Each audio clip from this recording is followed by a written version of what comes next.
Happy Sunday from Genna Stadium, Bark in the Park, right here in Bend. Elks and Pippins series finale. Tyson Miller digs in to open up this game. Welcome inside the broadcast booth. I'm Aiden O'Neill. Thanks so much for joining us. Elks with that big offensive performance last night, looking to build off of it. And on the 1-0 to Miller, he flies out to Eli Pupo to get us started.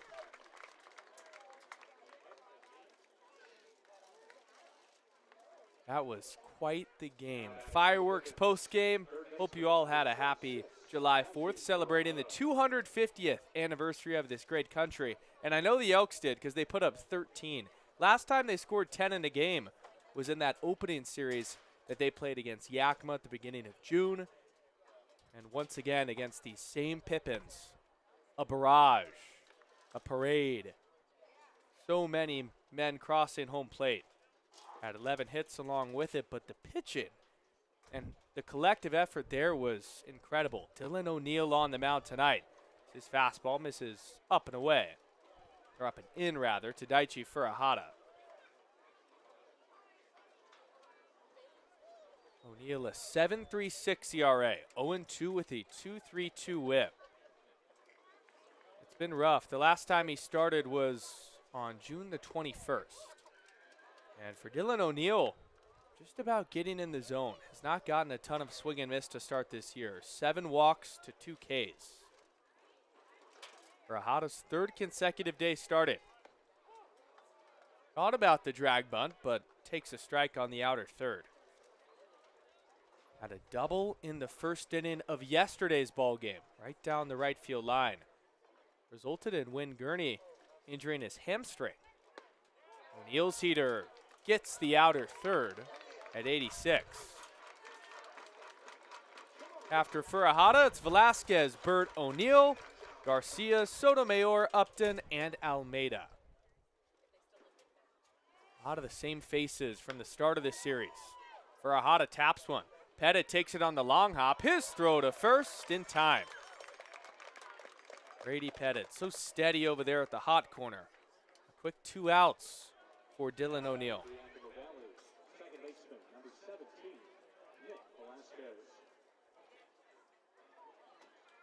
Oaks in their gold uniforms on this Sunday evening. The 5 o'clock first pitch. Prime time in Central Oregon. And Yakima in their baby blue unis. They've been wearing the baby blue caps throughout this series, but tonight, the uniform to go along with it. As Velasquez is way out in front on a changeup. Top of this order has looked identical each game of this series. Velasquez staying in the 2-hole or the 3-hole. Take low on the changeup. 1 for 4 he was yesterday, a single that came in the third. And as of yesterday, committed to USC after his next season at Citrus Valley Community College.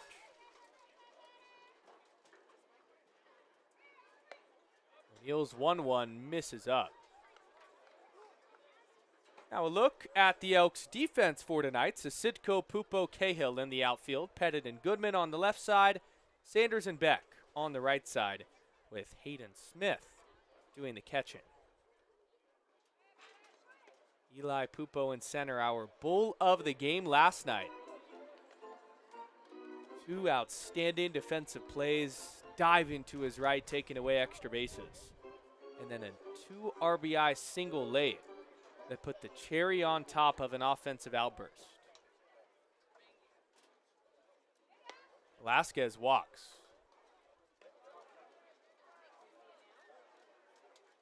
So a 2-out base on balls for Nick Velasquez. Keeps this inning going for one of the best hitters in the West Coast League in Parker Burt. Those numbers, lights out, a 362 average, a power 2, 1,000 OPS. Take a slider away, stop by Smith. A lot of commitments for these Pippins. Parker Burt announced his commitment to Ball State ahead of yesterday's game, where he'll be taking his talents to next. O'Neill blows by a fastball. The bottom hand went flying off. Just a big game in general for both of these teams. So happy to have you all with us. Because from a tiebreaker scenario perspective, this could be one that means a whole lot for two teams vying for a playoff spot. Heater misses away. Yakima 13-16, Elks 12-15. And at the moment, the Elks have the season series. 3-2. But if Yakima wins this, they're split right down the middle. Bird is hit by a pitch, shakes his head, and will head down to first. Back-to-back free passes. Allow for a 2-out rally. He wore that off the elbow guard, so probably didn't hurt as bad as it could have.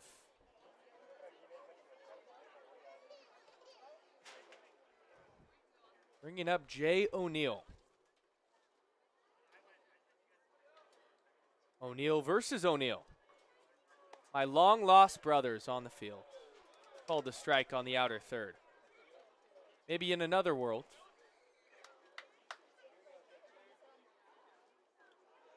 The righty versus lefty. Jay O'Neill, known for his defense. But his bat, too, has some thunder. Tap the 0-1 off Smith, 0-2.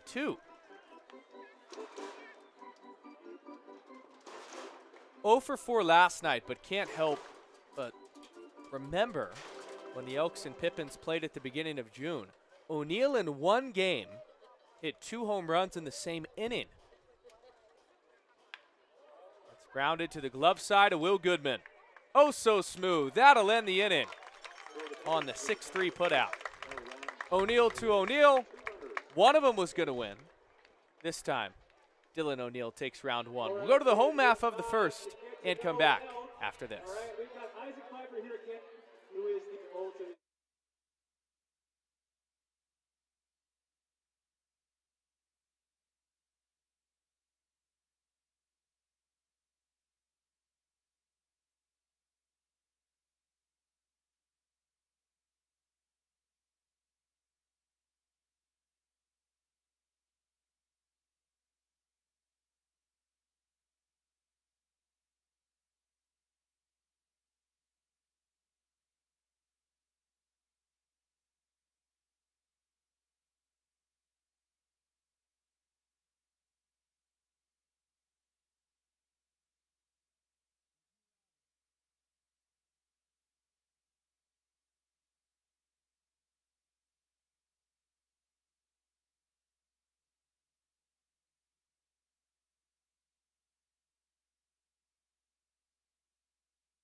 Elks coming up. Dmitry Sisidko to open everything up for these Elks in the top of the order. Dylan O'Neill in the top half pitched through 2 free passes. Was able to escape unscathed. That was similar to what Ryan McDougall did last night. Those numbers, though, outstanding. Dmitry Sisidko is currently on the line of qualifying or not for batting average due to the games played requirement. Take low there.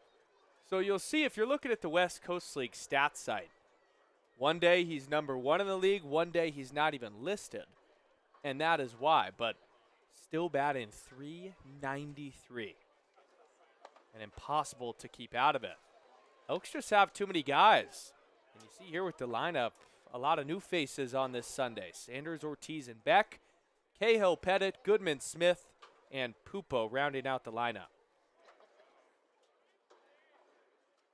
Sidko rounds one softly to Almeida. 1 out. Good hustle down the line, but put away on the routine throw. With that, we'll take a peek at Yakima's defense for tonight. Miller, O'Neill, Garcia, Furahada, Almeida, Velasquez, Sotomayor, and Upton. All the way around the horn.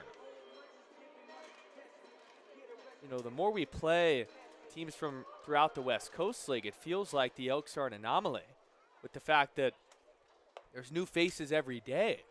I mean, Yakima, for this 3-game series, has practically rolled out the same starting 9 every time we see him in action. Elks, not the same.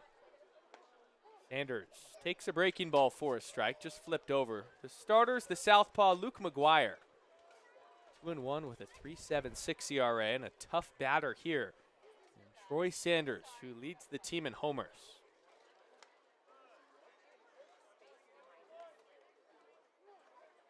Take away on a ball. A 1.57 whip, so at times can get hit around. Sanders yanks that foul. 101 off the bat.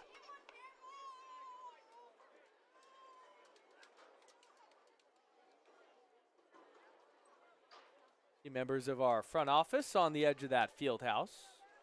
Got to watch out up there, Michael.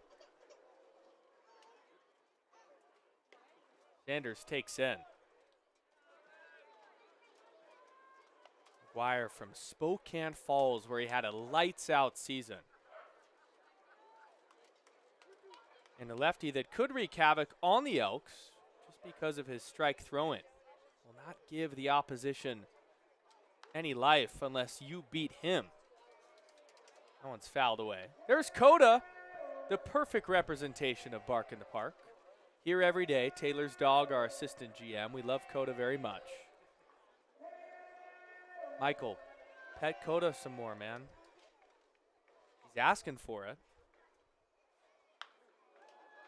Pop up. Beyond third, Furahada cannot get there. It bounds up and almost into that awning of the field house again.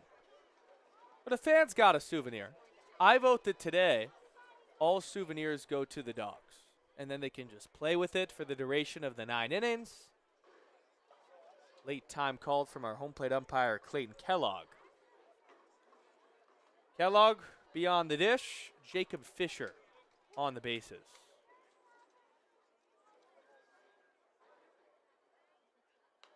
Sanders, good battle. Just above us in this press box. That's one thing about Troy. You're going to get a good at-bat from him. Those 4 home runs came over a 3-game span. Still alive. Solid crowd on hand today for a Sunday. I was hoping for some more dogs, though, when I'm looking around. Maybe I'm just missing them right now, but did not enough people get the memo, Pierce? Sanders takes strike 3 on the outside corner. It was there. Backwards K for McGuire. Johnny Kemp chopping it up with Coach Crustangel on Yakima's side.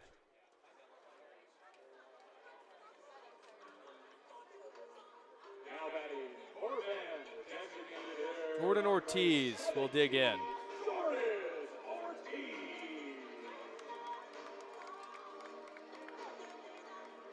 2 outs just underway in the first. Luke McGuire rolling along.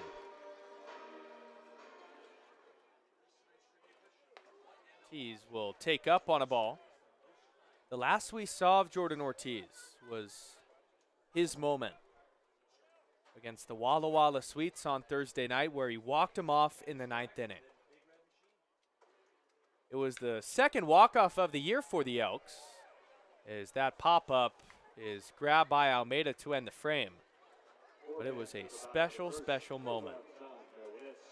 Elks go down in order, second inning, when we come back on Bend Elks YouTube.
There's another look at the Bend Elks dog, our team mascot. Coda Taylor, our assistant GM's pup, enjoying bark in the park day.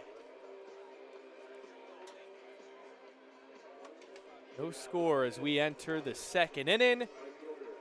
Pippins and Elks, Luis Garcia will step up to the dish to start this frame.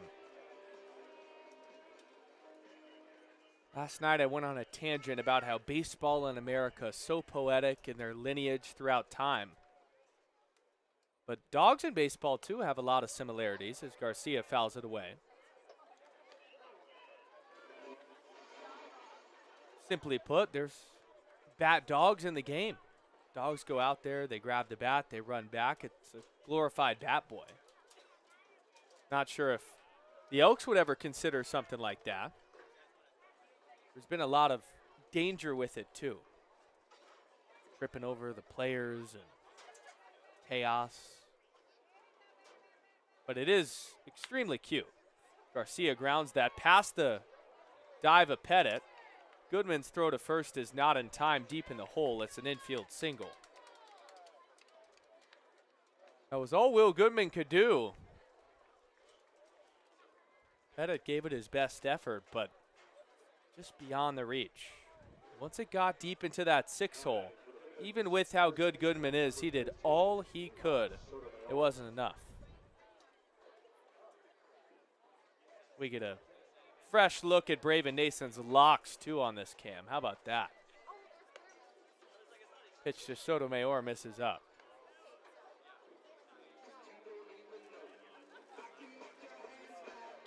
Towards the end of the first frame, Yakima started to get some foot traffic on the bases, so the Elks will look to diminish that. Sotomayor 0 for 3 last night with a walk. Popped that one up. Shallow center field. Pupo went all the way back, now has to race in and makes the catch. Your first step is always back, but Pupo's initial read thought that was much deeper. And it almost cost him. You see there, the firework indentations into the grass in center field from our show 2 nights ago, making what used to be a bright green have some black sprinkles in it. Jackson Upton will step in from the right side, but was no issue for Pupo running on that surface. Jackson Upton was the last pitcher in the game last night for Yakima, and today he gets the start at catcher. When that game started to get out of hand, Coach Crustangel opted, hey, we're not using any more of our bullpen, and rightfully so.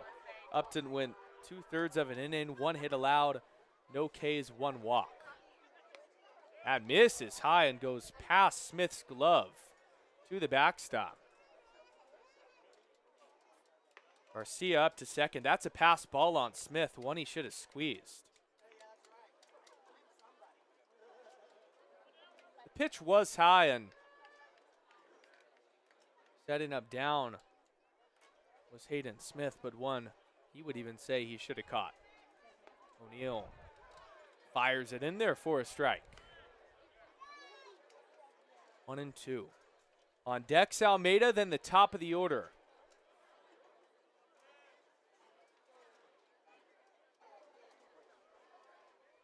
Jackson Upton looking to get it going. That slider misses down and away.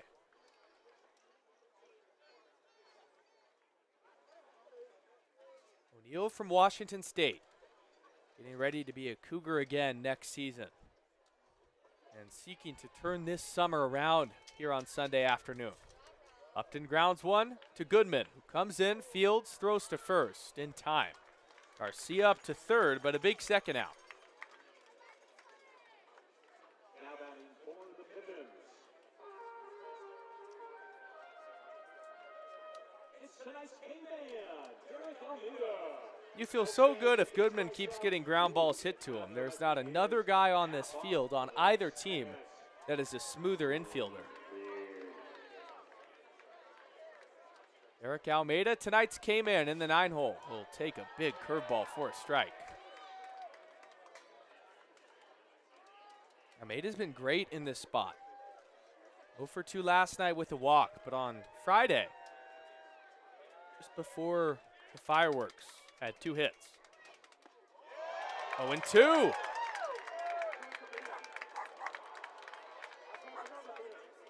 And the first at bat, already getting thirsty, knocking on the door of the K. You hear all these people cheer, the dogs will probably go crazy too. Misses high to the backstop. It's going to be a play at home. Smith's throw there. Garcia's safe and takes out O'Neill's legs in the process. Yakima strikes first on the wild pitch.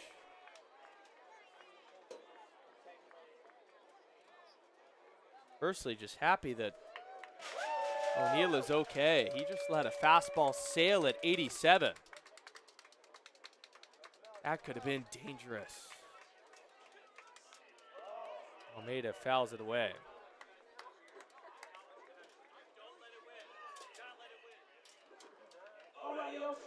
He was running up on that. It was almost like he thought it was a force. Both feet on the plate, and then the slide from Garcia. Still the K-Man intact, but away. 2-2.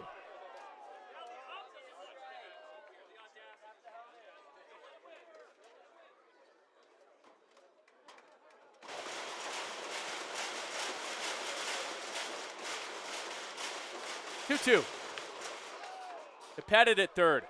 Deep in the 5-hole. Throw across the diamond. In time on one hop. A good play by Brady Pettit to end the second. He opted for the long hop. Trust that strong arm. And it paid off on the chopper. Almeida runs well, so this wasn't an easy play. And Beck on the backhand. Looking smooth. One more angle. That gets it on the short hop. Right into the back of the web.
First baseman number 30. Pippins score first in the top of the second inning. Bottom two, starting with Cam Beck. The Elks went down in order in the opening frame, and will look to get the offense going against the southpaw. Big overshift on for Beck. Guy, the first pitch to left center field, and O'Neal will reach up to make the catch. 4 up, 4 down for the lefty Luke McGuire. Now face a lefty in his own, and Will Cahill.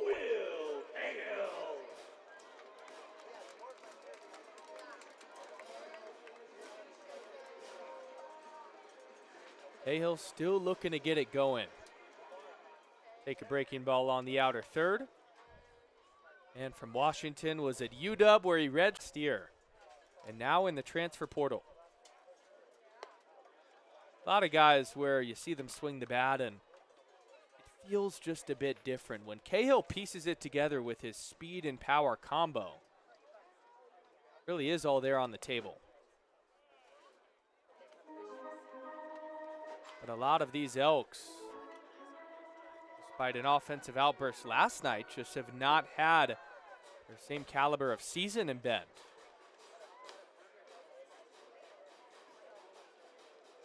Two and two now with 1 out and nobody on.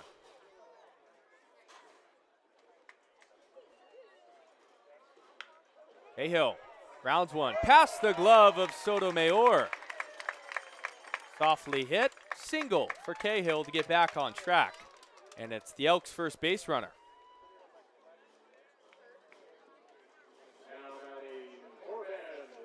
Sotomayor's had a couple of those this weekend where he's got a dive to try to keep it in front of him and wasn't able to do so. Batting now, Brady Pettit.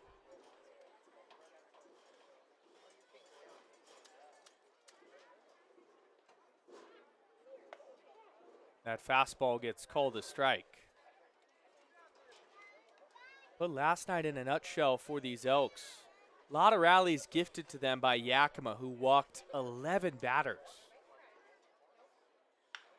Pettit, base hit into right. Cahill up to second, and the line continues to move. That time BP just going with the pitch and dunking it in front of Garcia. Back-to-back singles give Will Goodman a chance to hit with a couple of guys on.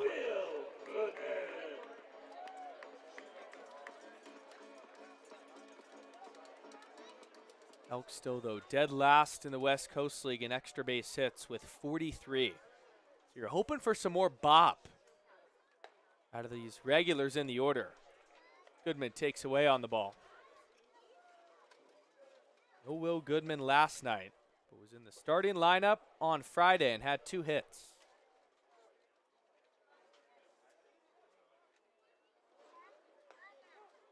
Take the big breaking ball at 72 for a strike. Still see the red, white, and blue patriotic gear throughout Genna, celebrating the 250th birthday all weekend long. Double steal attempt. Throw goes to the back runner. It's there by a lot. And Pettit is gunned down. That's a poor second out to make on the bases when a rally was mounted. You give Will Cahill the steal at third. Watch Pettit here. He notices Cahill going and gets a late jump after saying, oh, he's going, I might as well too. And a good job by the catcher in Upton recognizing that, getting him by multiple feet. Goody, right at Sotomayor. And when it looked like something was starting for this Elks offense, they don't score in the blink of an eye. To the third on Bend Elks YouTube, it's 1-0 Yakima.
Top of the third.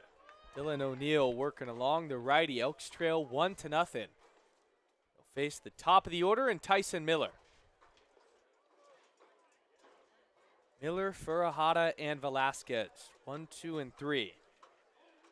To open up this game, before we could even set the stage, Miller flew out to Eli Pupo to get everything going. Fastball misses down. 2 balls and no strikes. Miller from Cal State Bakersfield. Speedy outfielder. A lot of tools and has had a good summer so far in Yakima. One of Coach Crustangel's favorites at the top. 3 balls and no strikes. O'Neill's last start came on the 21st against Kelowna, where he went 3 1/3, 6 hits, 7 runs allowed. And got in trouble by not finding the zone early. And that's already his 3rd free pass. 2 hit by pitches, or 2 walks and 1 hit by pitch. Now batting for Yakima Valley, third baseman, number 26, Tyson Furahada. With that, the Pips, they get speed on first and Tyson Miller. Bringing up Daichi Furahada. Miller with 9 stolen bases, that leads the team, so a chance to take off here.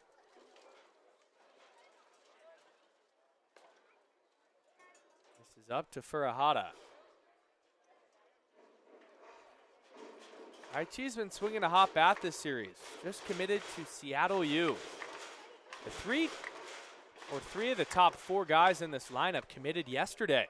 But he chops it to Goodman. He'll go to second himself, throw to first. Double play.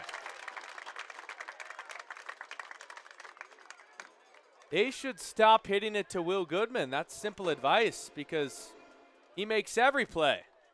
Right near the bag. Easy.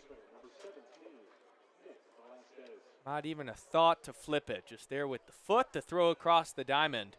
And a good stretch by Beck. 2 outs for Nick Velasquez, who walked in the first. Big swing and a miss, looking to do some damage.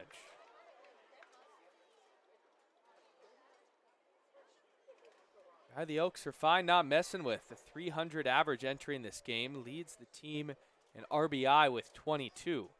And also leads the team in homers with 4. That's 4 homers coming in league play for Velasquez. He's also had a couple in the non-league. So just overall, an outstanding summer.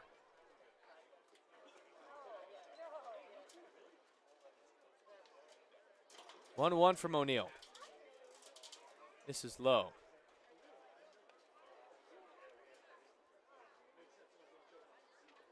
Velasquez, another one of those products showcasing the beauty of the West Coast League. JUCO jump up, and after the 2026 year, will be at USC. 3-1 from O'Neill.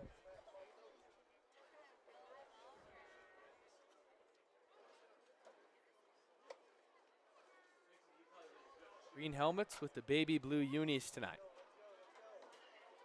Interesting combo. Velasquez laces that foul at 106 off the bat. That ball was hammered.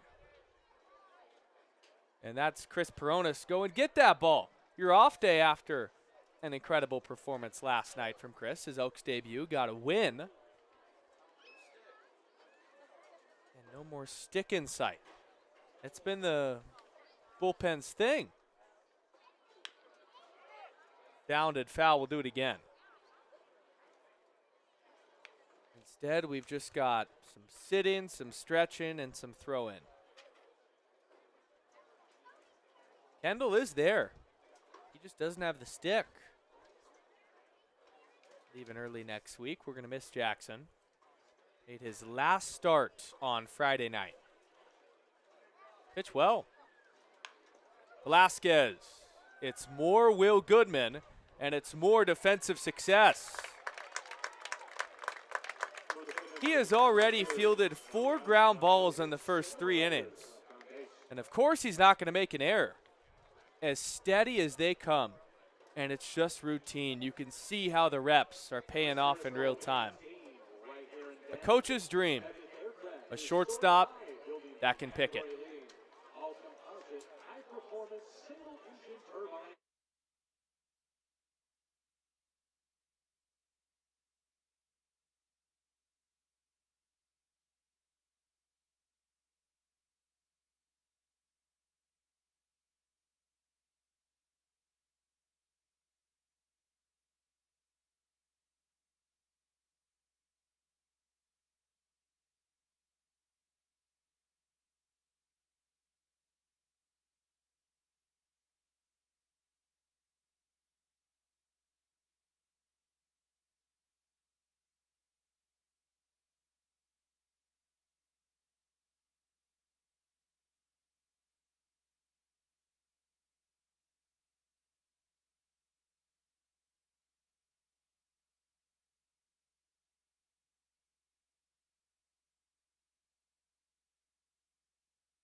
Home half of the third.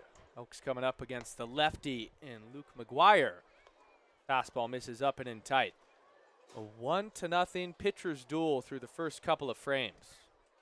Polar opposite to what we saw last night in that offensive barrage. So many runs scored, 14 combined, 13 of which came from the Elks. Hayden Smith was in there last night making his Elks debut and gets the start again. Fouls that away, another chase for it. Smith reached in 2 of his 5 plate appearances, was hit by a pitch and also walked. And noticing as this outing is rolling on how quickly Luke McGuire works. He gets the ball back from his catcher and Jackson Upton and is right back on the rubber. Smith puts a charge into a ball to left field, but it's in the park, and Miller is there.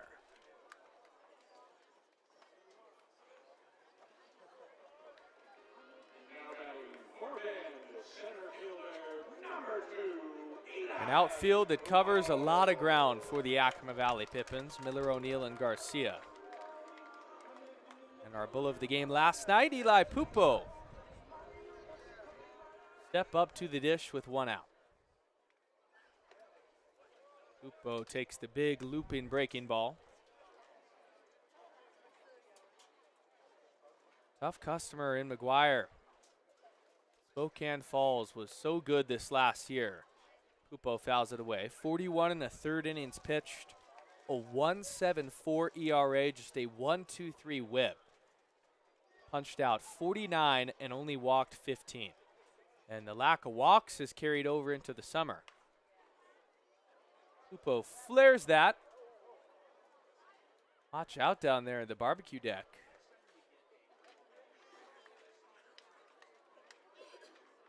The defense, though, for Eli Pupo is what really stood out last night, despite the RBI single that he had late. Actually brought in 2. Here's a pup. Not sure of that mix, but very cool colors.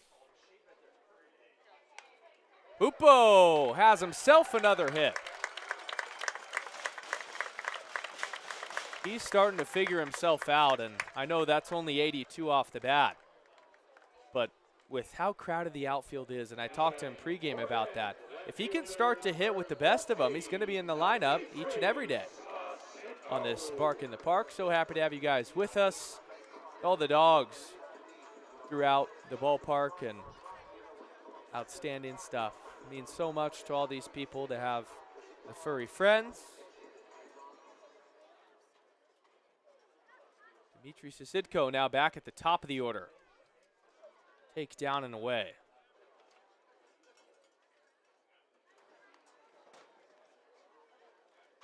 Looks like crowd's starting to fill up more overall as we keep on going.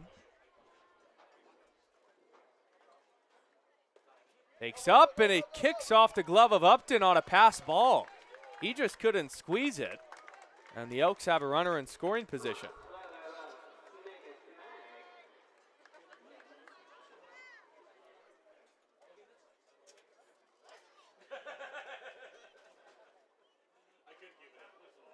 Just grazed off of Upton, who was on one knee. One that needed to be caught. I'm not sure if he got crossed up or just didn't see it. This is the guy you want up here in Sisidko. Take a strike on the outside corner. That's one that hasn't been called a lot by Clayton Kellogg. Decent bit off the plate. Sisidko grounded out his first time. 8 runs batted in on the summer. And amidst all the brilliance for Sisidko, what's been most impressive, arguably, has been that with his 61 at-bats, he's only struck out 8 times. Elite at putting the ball in play. Shades of a Luis Arraez at the MLB level, or a contact-oriented hitter that takes pride in putting the ball in play. Now a full count to Sisidko. Standing on second is Pupo, the best chance these Elks have had against the lefty and McGuire.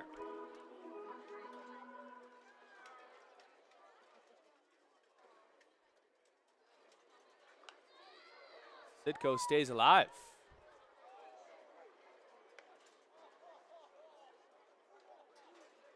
Gorgeous evening for baseball. No complaints this weekend on 4th of July with the weather. Year after, we had our original firework date postponed. Pupo goes. Fastball. Foul. Wrong side of the line to Furahada, and Pupo will have to go back.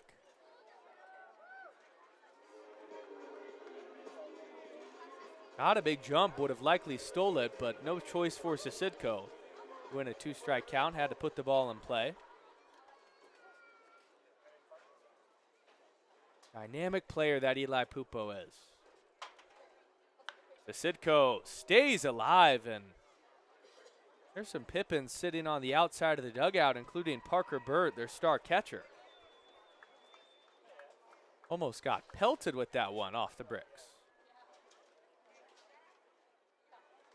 Troy Sanders looming on deck, and then Jordan Ortiz.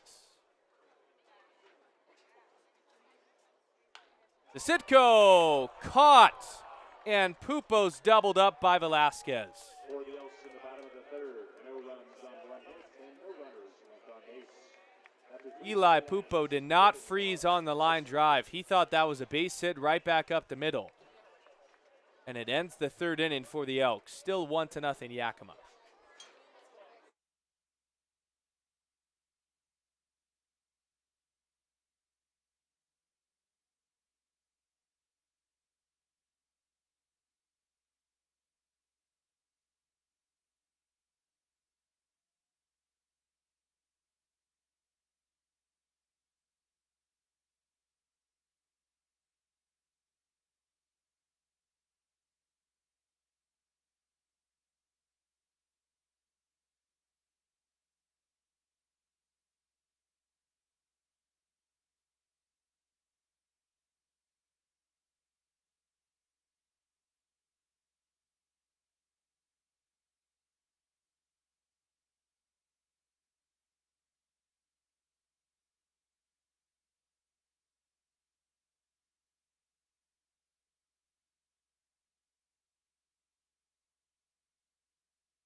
Yakima coming up to start the fourth of the inning.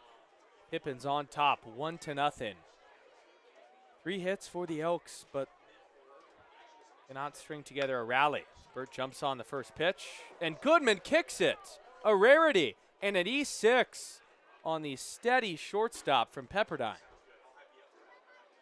That is an awkward one. The ball was scalded at 102 off the bat. But still one that Goodman knows he should have had. And it rounded just far enough away where even Burt, with the catcher speed, was able to reach.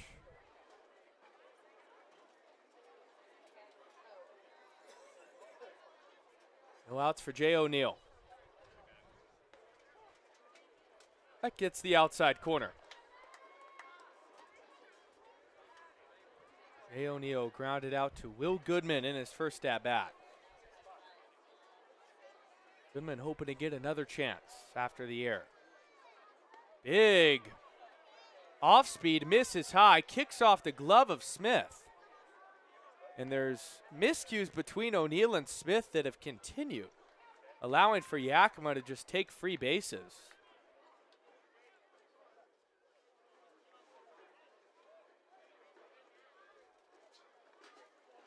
Gives O'Neill an RBI opportunity. Overshift to the pull side. Fastball misses low, almost another wild pitch. And a good job by Smith keeping it in front of him.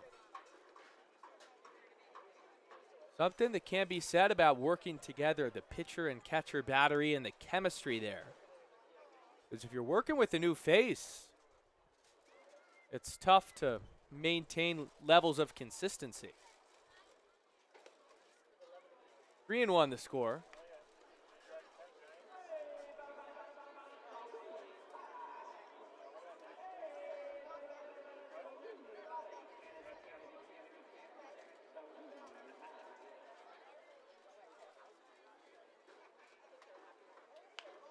O'Neill pops it up. The beauty of baseball always comes full circle, and Will Goodman gets to make a play.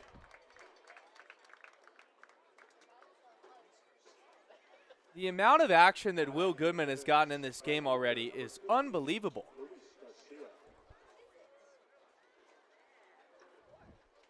He has been involved in 6 plays in the field hit to him in just 3 1/3 innings. Elks will take it, despite the one minor miscue that's not a regularity. Luis Garcia, the hitter. Single in his first at-bat. O'Neill blows the fastball by him. It's 1-1.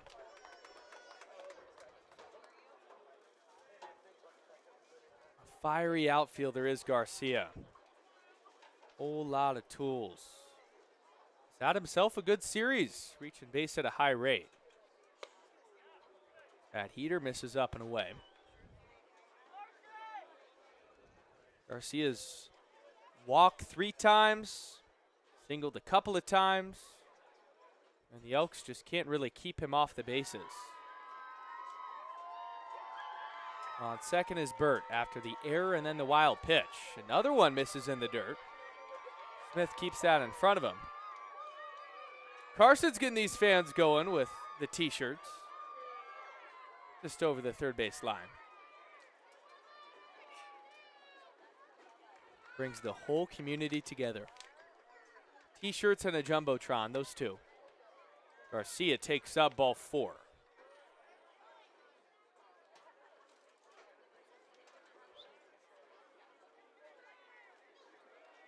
Just missed high. Dylan O'Neill in this outing has had trouble with locating the fastball.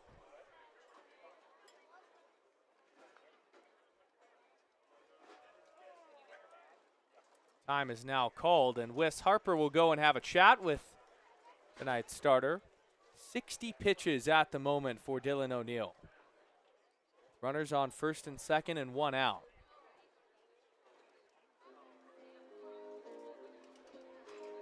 Maybe some stirring in the Elks bullpen with Owen Smith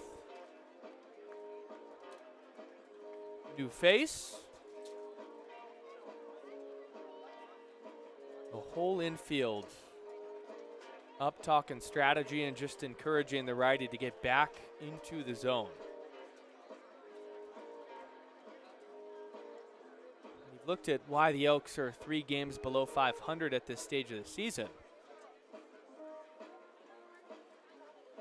A lot of it has been those free passes, and tonight it's been Dylan O'Neill's kryptonite all year has been the strikeout to walk ratio. Ground ball gets him out of the inning, though. Time called from Clayton Kellogg, and now we're ready. Levi Sotomayor, the lefty. Take a fastball for a strike on the outside corner.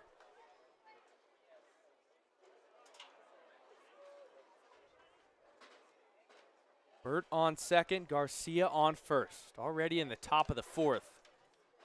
Due to how successful both starting pitchers have been. But it's been gritty from O'Neill. 0-2. Sotomayor well out in front on a changeup. Allows for him to go wherever he wants, well ahead.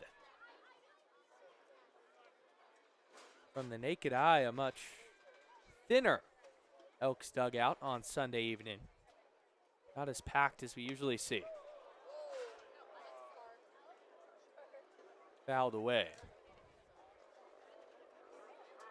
But still, the Bucket Boys, just beyond the dugout. You pan from left to right. I mean, usually we see shoulder to shoulder all the way down. Little bit of a different look. So there's really no excuse for the Bucket Boys to be beyond the dugout. It's more just because it's fun, better angle, and tough, intimidating for the opposition. They don't want to mess with the Bucket Boys, I'll tell you that. Sotomayor, check swing foul past Coach Crust Angel.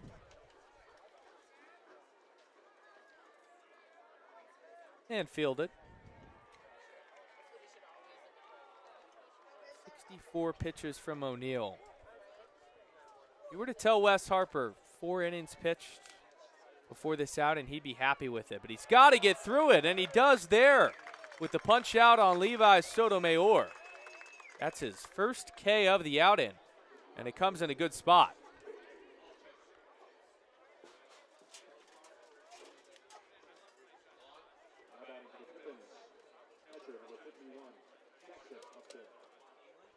Completely fooled. Not out of the woodwork with Jackson Upton, who will take a breaking ball high at 72.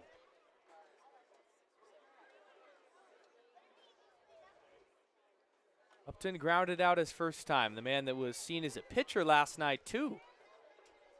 Closing the game out in a blowout. Check swing foul. Upton just caught a piece of it, and tonight has been great defensively. Had the one passed ball, but has made a lot of big plays, too.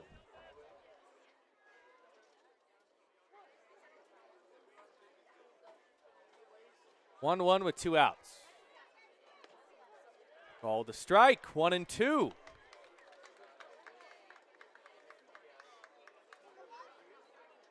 O'Neill gets the off speed to perfection on the outer third, and now will seek to build off of it.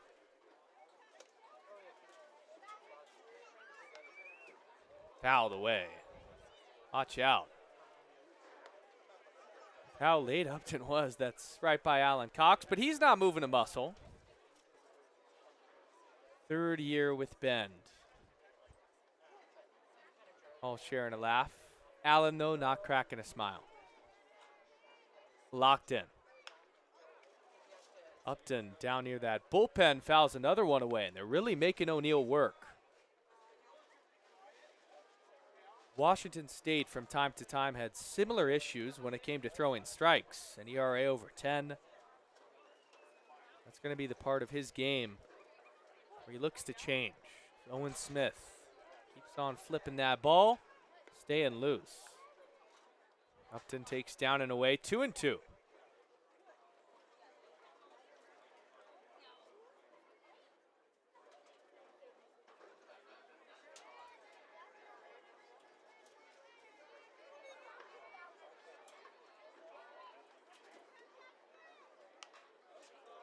Just keeps on fighting, getting another piece.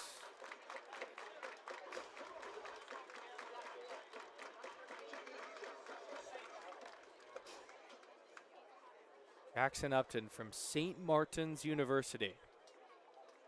Big fella, 6'4", 230 pounds.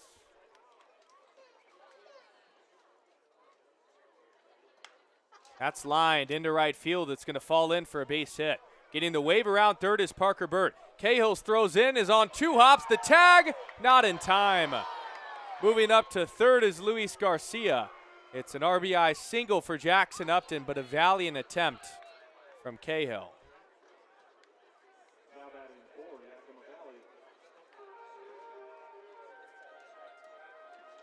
It's tonight's A-man, Derek Almeida. He did all he could there. Man, if the throw is just on 1 hop instead, you probably get him. That extra skid off the turf was enough.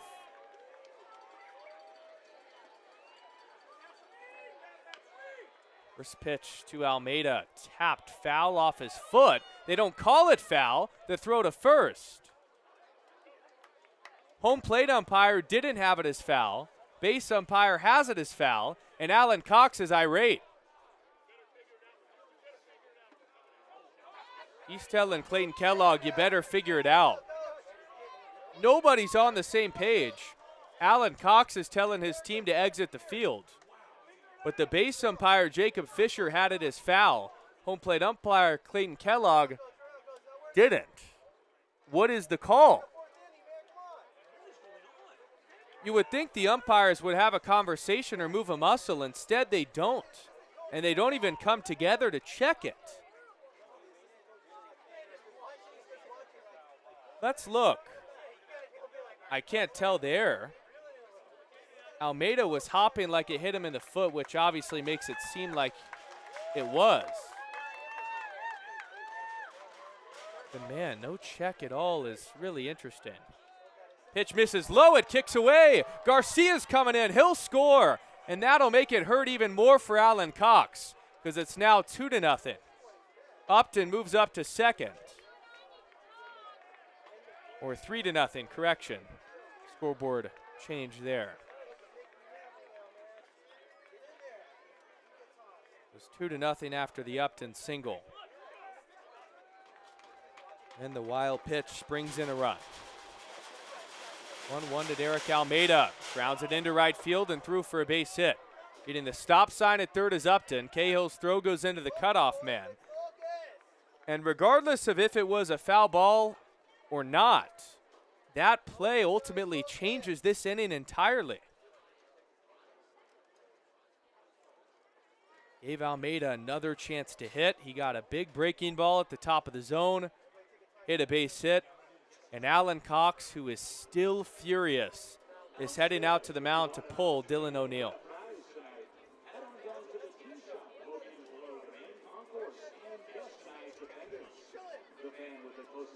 We'll take one more look at that replay on Derek Almeida, just to give you guys some perspective. It's fouled.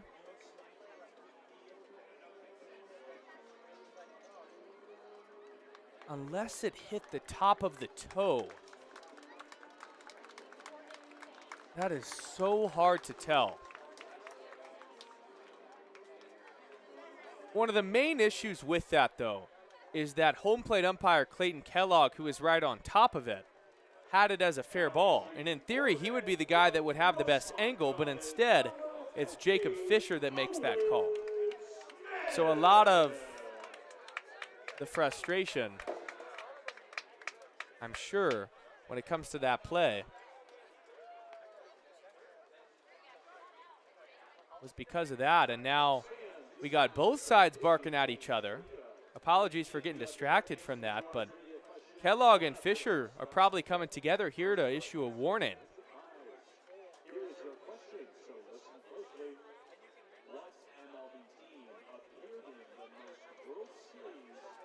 Francisco Lopez has been a main proponent of all the trash talk throughout this series on the Yakima side. After he finished his outing on Friday night, he was chirping a whole lot. And he's on the top step of that Yakima dugout saying something. And now Coach Crustangel is talking to the Bend Elks dugout. This is slowly starting to turn into a game with a lot of drama.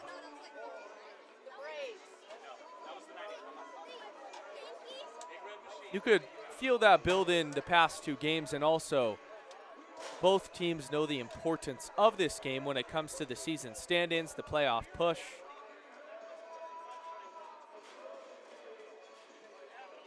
This is the third consecutive game now where Coach Crustangel is having an intimate conversation with both umpires.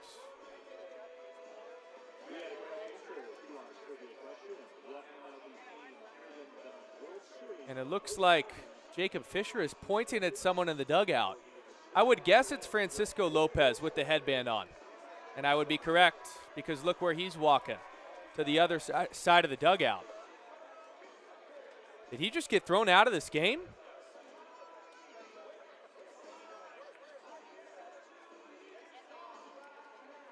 Or is he walking to the bullpen? We'll see. I think he's just going down to the pen. But after his relief appearance on Friday night, he was chirping towards the Elks. And it caused Johnny Kemp and Kevin Fruit at the time to both take a look back.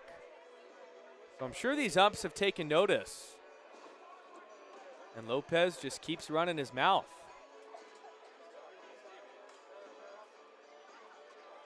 Expressing the same thing to his teammates. With all this chaos coming together, amidst it all, there's been a pitching change. Owen Smith, the lefty out of Grossmont College, is in the game, making his Elks debut.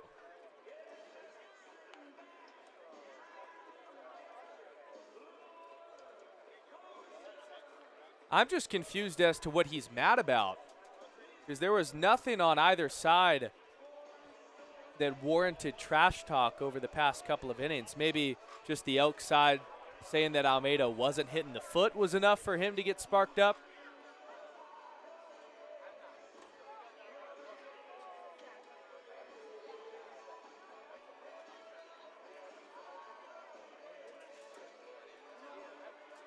Now both umpires are figuring it out, and Kellogg and Fisher. This delay is taking much longer than it should, and somebody's got to take control on the field.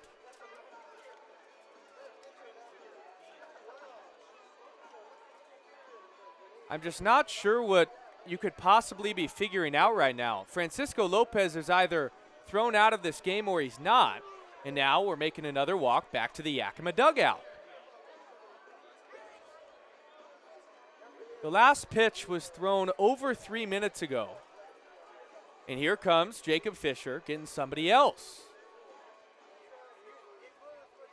This all started because of a foul ball off of Derek Almeida that might have been a foul ball or not. But regardless, they got to figure this out.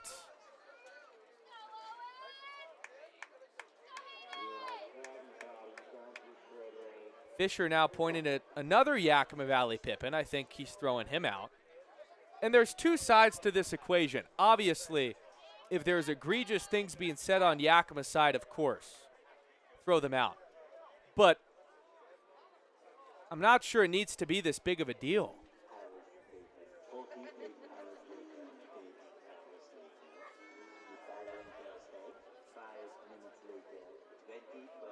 We've almost lost track of where this game is at. Fisher still looking over his shoulder at that Yakima dugout, telling Coach Crustangel, you got to figure this thing out.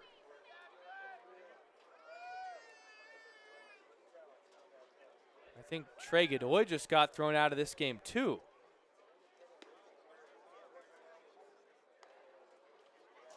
That's Trey Godoy there, number 4 in blue. So does he have to get his stuff and then head to the bus? Just his phone, that's quintessential, of course. Just to update you, Jackson Upton had the RBI single. and made it 2-1. Derek Almeida supposedly chopped a ball off his foot. Both umpires had different rulings. It would have been a ground ball to end the inning. Instead, it was a foul ball. Then there was a wild pitch that brought in a run. Derek Almeida had a single, and it's 3-0 Yakima, and we finally resume play. He's gone. Wow.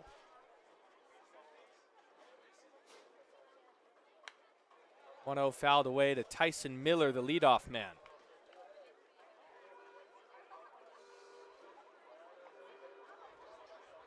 Nobody on the Elks side got tossed, so I don't know what was being said. Still unsure if Francisco Lopez was thrown out of this game because he just went down to the bullpen. 0-1. Chop to Goodman, who's made plays all night, and he'll make another one. Just getting the speedy Tyson Miller. An inning that felt like it lasted a century is finally over. And Goodman with a strong throw to first. So much madness in one frame, and it all began with a supposed foul ball. We'll step aside and be back after this.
Bottom of the fourth inning, in a top of the fourth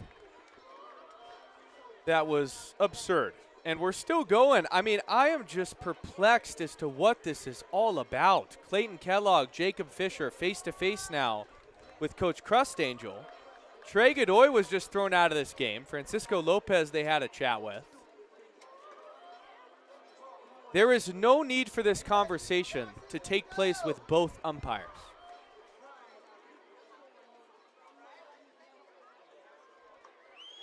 And the frustration comes in that we are delaying so much valuable game time for something that I don't know if it's that major, frankly. Now, we can't speculate. We don't know what was said down in the dugout. These fans are getting restless.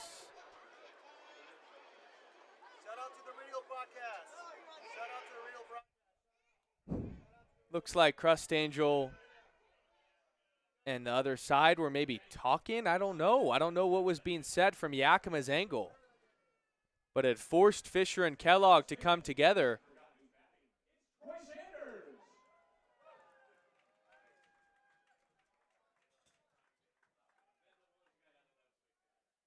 But now, I think that might be Trey Godoy. I'm not sure. Somebody is grabbing their stuff and is heading for the bus as Sanders grounds out on one pitch, dug out by Sotomayor. or coming back into the dugout. That's Abvel Ramos. So much shuffling. We don't even know who was all ejected. The two that were at the front of the chatter were Godoy and Francisco Lopez, but it looks like Ramos is just joining his teammates in the dugout, so much more mundane.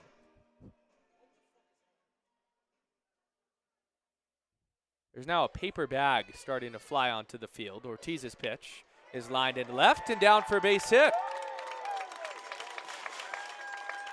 Jordan Ortiz has been awesome for these Elks.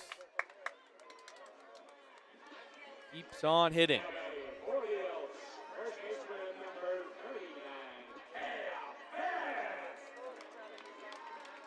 Bringing up Cam Beck. But if you feel like you were slighted or on the wrong side of whatever was going on,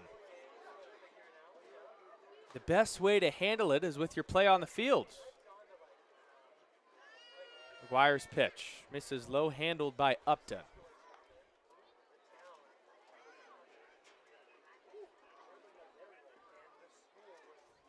I think, too, that all of this could have been avoidable. Ortiz's will go. Fastball misses away. Throw down to second in time. And Jordan Ortiz is gunned down on a perfect throw from Jackson Upton. So we're now being told that Alan Cox was thrown out of this game too. How? He is not down there in the dugout.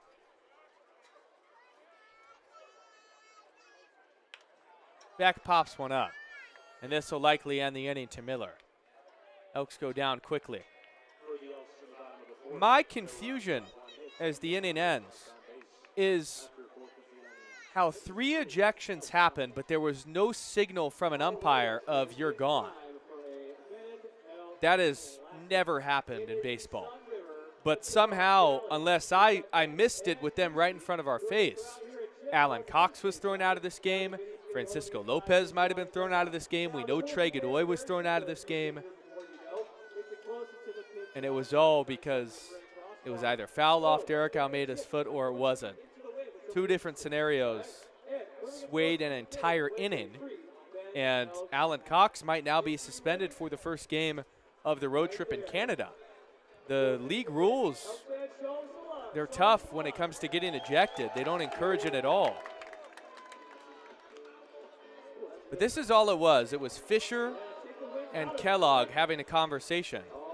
Alan Cox is still in this game. He's putting his hands up. He's looking at Fisher. If you guys see Allen, he's just beyond Wes Harper over there at the Elks dugout. But this is just talking to Crust Angel's side. So I want to know, when in this sequence was Allen thrown out?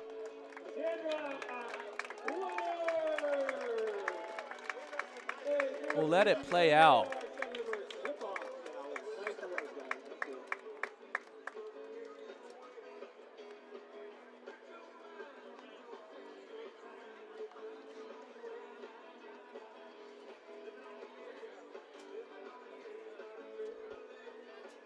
So they departed.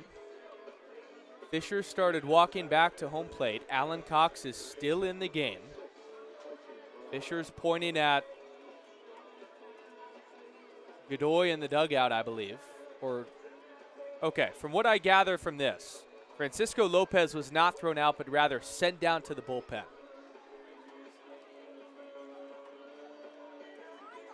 Now they jogged over in this clip to talk over with Allen. That's Jacob Fisher running beyond the first baseline to the dugout. We lose sight of them, but in that chat, Alan Cox was thrown out. Daichi Furuhata will step up to start off this inning.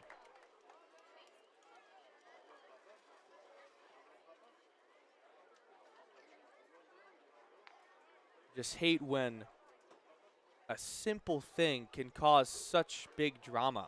You want those ejections to be saved for big issues, for benches clearing brawls, for actual conflict. There was not actual conflict in that sequence, and 2 players were thrown out, and a coach. Furahada pops it up beyond home plate. Hayden Smith crashes into the net. Hope he's all right.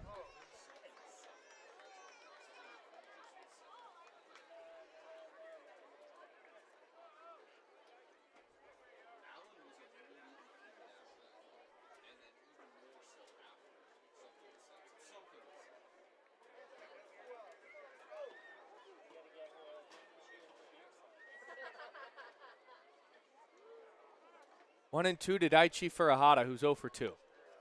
Changeup will miss up and away. The emotions, they run high in a big game like this, and rightfully so.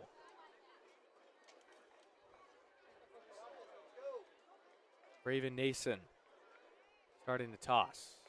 And he hits Furahada on the back. So if you hit him with a fastball, then here you go.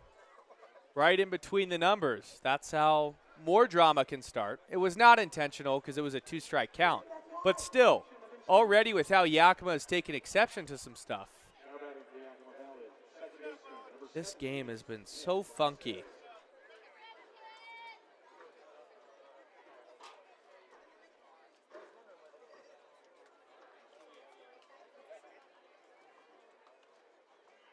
Smith to Velasquez. Misses up and in tight. Look back at this one. It was a fastball that just got away. No intent behind it at all. Go over to first. One hops back. Fortunately didn't go by him.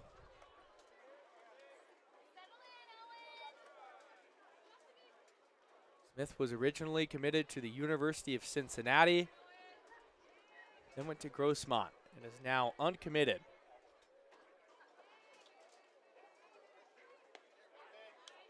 Fastball is called a strike.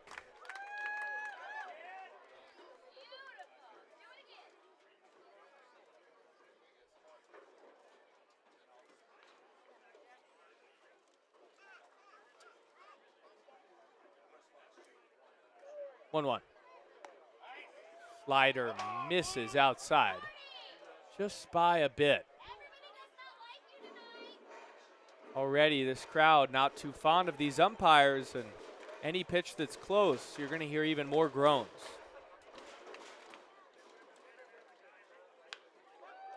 Two ones popped up. Left center field, Sisitko catches it. First out of the 5th. And although there's been all the commotion outside of the lines, within them, this has been a pretty monotonous game. And I find that even more intriguing, that prior to the Derek Almeida foul off his foot or not, it was just 1-0. Neither side could get their offense going. But the drama picking up. So Malachi Emery Henderson is hitting for Parker Burt. I wonder if Burt was thrown out of this game because he's their best hitter. So you wouldn't just pull him.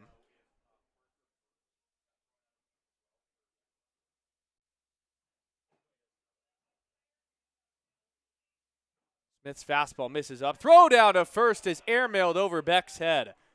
Furahada moves up to second. He'll stop there.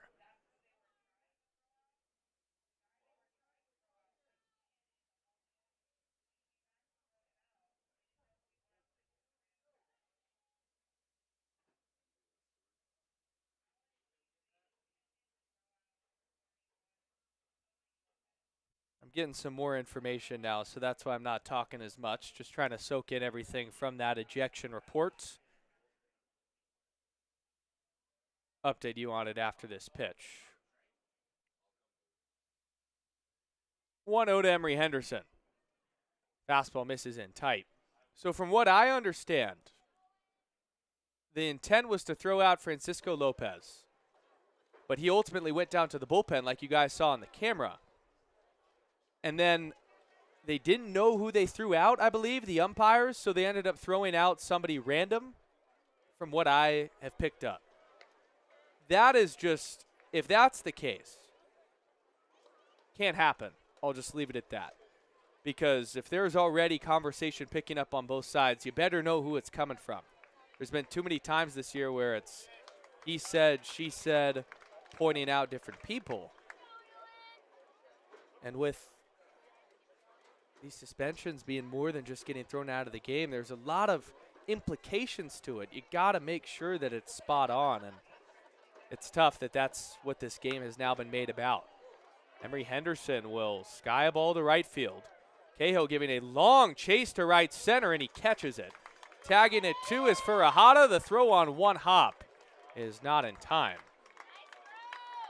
2 outs and Furahada up to third. But I'm looking forward to talking to Allen, because that part I don't get, how he was thrown out. We didn't have a camera on it. We completely missed it. It happened in the shadows a bit.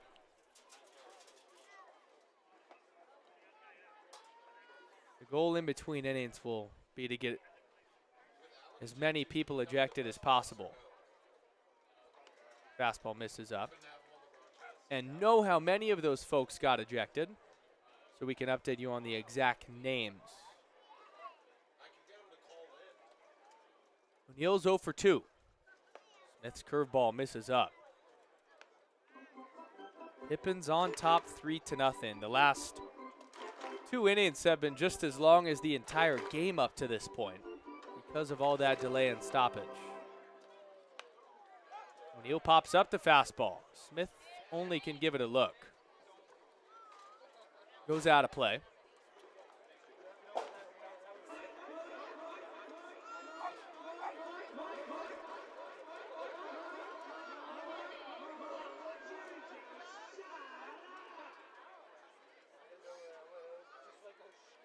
Smith from California, now making his way to Bend for the summer as the fastball misses up. Part of the class of 2025. From San Diego, California, then went to Grossmont. It's a walk to Jay O'Neill. With the play on the field, the Elks have really struggled with the base on balls, the free passes. That is now 7 already in the 5th inning, combining walks, hit by pitches, and errors. And Wes Harper is going to signal to the bullpen. So he's the guy now making the moves that Alan Cox has ejected. And he'll bring in Braven Nason when we come back on Bend Elks YouTube.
Fastball misses in tight to Luis Garcia. We're back here on Bend Elks YouTube. Top of the 5th inning. Yakima on top 3-0. Base hit here would blow this game open in a game that really hasn't been about the play on the field.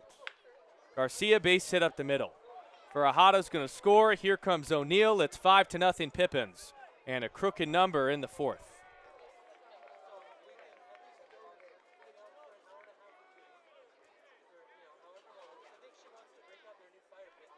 Just an interesting game, and I think the frustrating thing, and we don't hear what's going on the field, but it's that one side in the umpires have virtually a lot more power than these coaches or players do. And just with the fine system in the West Coast League at this point, the ejections need to be more selective. Being ejected needs to mean something. You don't just get ejected from a baseball game.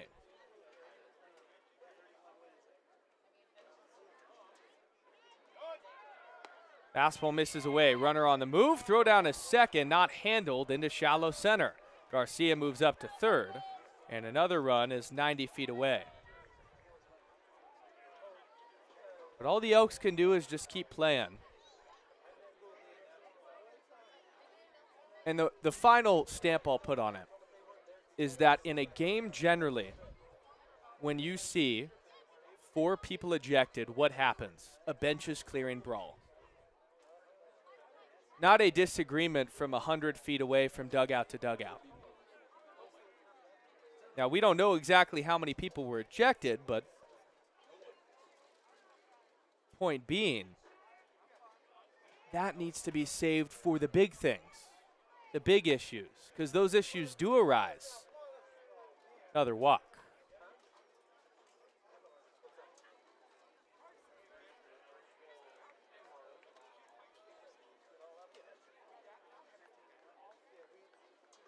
Runners on the corners, 5-0 Pippins. 2 runs in the 4th, 2 in the 5th. And both of these innings have felt jumbled together because of what's gone on. Runner goes, wants to get into a rundown. They don't throw it.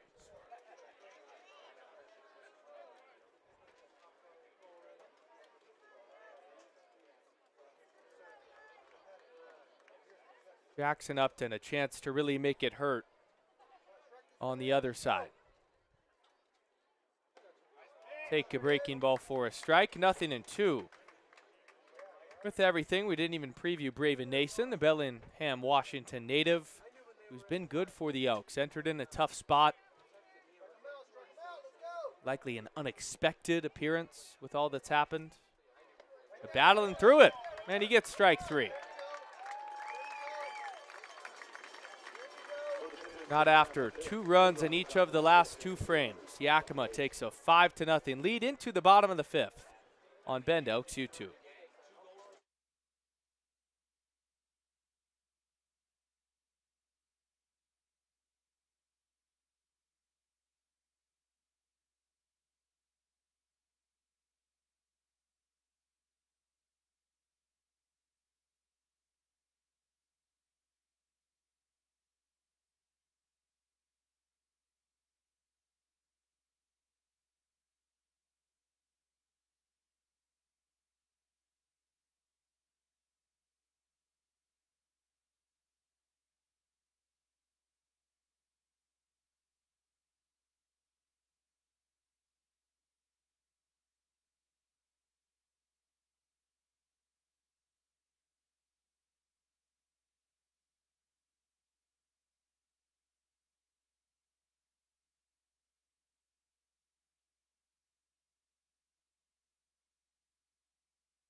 Bottom of the 5th inning. Will Cahill coming up to start off this frame. McGuire's breaking ball misses away. Yakima in control. The Elks giving up a lot of free bases to the Pippins, and they're taking advantage. Cahill bounds that foul. Still unclear as to who was ejected in this game. And I think that just adds on to the question as to why anything even happened. Cahill into center. Right at Jay O'Neill, who'll catch it. 1 out.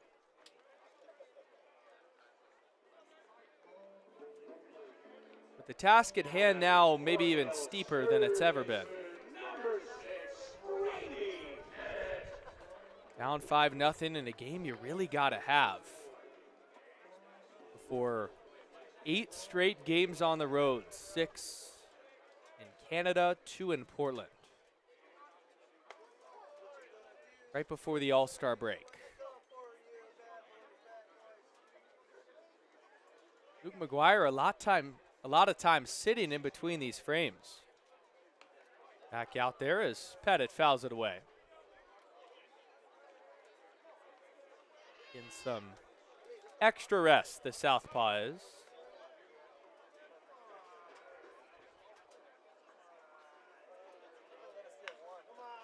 Pettit, soft ground ball to the second baseman Velasquez. 2 outs.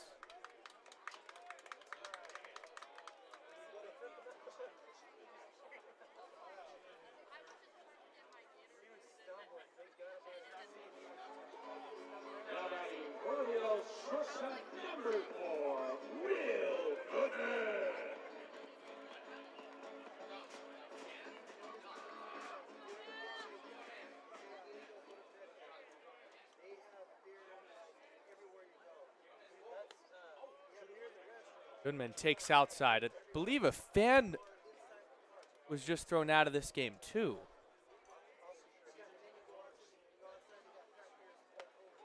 And I don't know what's in the water today, day after 4th of July. That fastball is called a strike. This is one of the more funky, unique, perplexing, odd baseball games I've watched. And it's all been because of stuff that hasn't happened on the field. Great play by Daichi Furuhata, taking away a hit from Will Goodman, and the Elks go down in order. 6th inning, when we come back, Yakima on top, 5-0.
Christian Estep, the new pitcher into the ball game for the Elks. 5-0 Yakima on top. You see there 4 hits on both sides. But those Elks free passes just allowing for Yakima to mount a lot of rally. Estep's been good, a 2.08 ERA, and he'll work into Derek Almeida. The definition of 360 degrees with Almeida up here.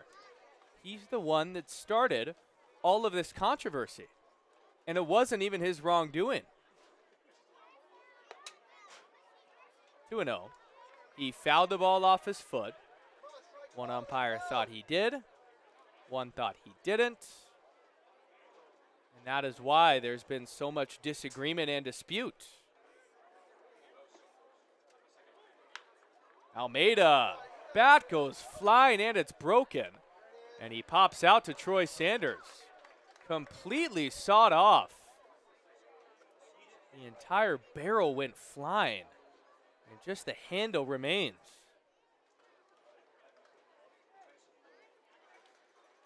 He is in disbelief, so's the bat boy. That's one you got to keep. Completely broken. Look at that smile. That's awesome. Is a wood bat supposed to do that? Miller. Into left. Sisitko. 2 outs.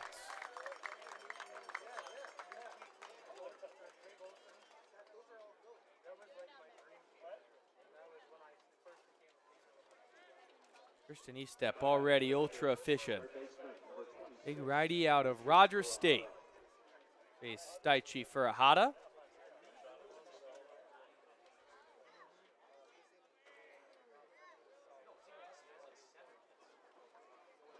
Estep just looking to be the calming presence that could limit some damage. Miss low on the breaking ball.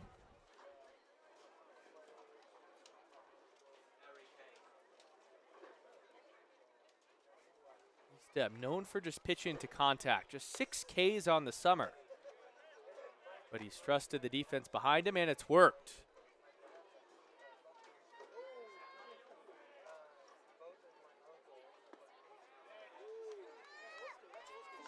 That one's in there. Daichi Furuhata 0 for 2, reached on a hit by pitch.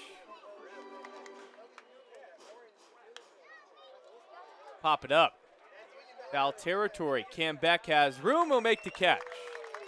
And a 1-2-3 frame for Christian Estep. Now just got to get the bats going. Bottom 6 when we return.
They're barking in the park, and they're dancing too with their owner.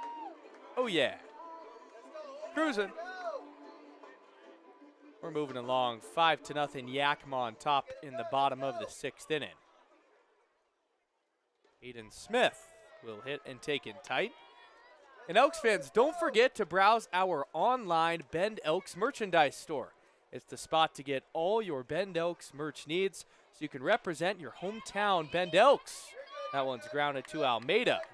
Long throw to first gets him. One big reason to visit our online store is to obviously get your hands on one of the game-worn Elks jerseys we have for sale. We've heard the demand for them, and they're now available at the online Bend Elks Baseball Apparel store. You see the merch store. Scan that QR code in the top left of your screen. Go buy yourself some merch. And on top of game-worn jerseys, the online team shop has got plenty of gear like sweatshirts, hats, stickers, and much more. It's the new best way to get your Elks merchandise. Eli Pupo fouls that back. I've got myself some new Elks merch today, for those that are wondering. Antler up, the camo tees. This is one of my favorites. I've been wanting to get it, and I'm happy I finally got my hands on one. To rock.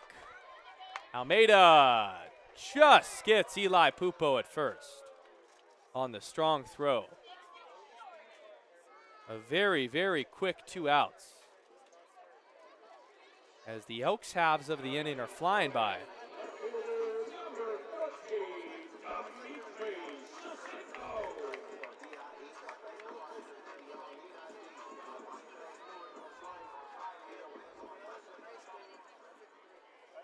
Two outs for Sisidko. This is still Luke McGuire just in cruise control. And Derek Almeida makes all 3 plays in the inning. My goodness, 6-3 put out times 3. Barely had to break a sweat. To the 7th, still 5-0 Yakima.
Already to the 7th. Sunday night baseball here at Genna. E-step throws a strike on the outside corner. Velasquez, Emery Henderson, and Burt. And O'Neill. Emery Henderson substituted in for Burt. One of the members of the Pippins that we suppose was ejected. E-step folds in a breaking ball that missed high. Man, that was almost a whole ball in the zone. It did not get the call. Velasquez 0 for 2 with the walk. Around the 1-1. To back at first. Has to hurry the flip. Got him.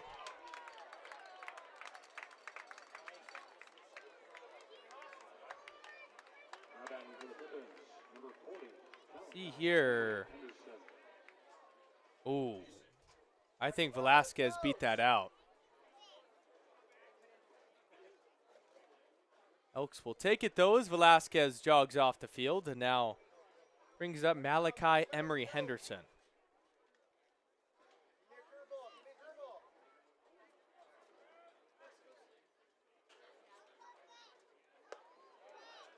Fastball called a strike.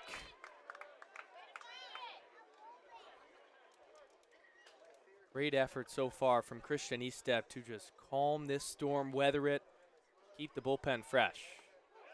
Curveball gets the bottom of the zone. One more look. Eastep gets there, the flip. Safe. I believe his foot was just down before the ball went in the back of the web. Keep some momentum on the Elk side, though. Grounded. Back up the middle. Sliding play by Sanders. Throw to first. Oh, man. Troy Sanders, what a play.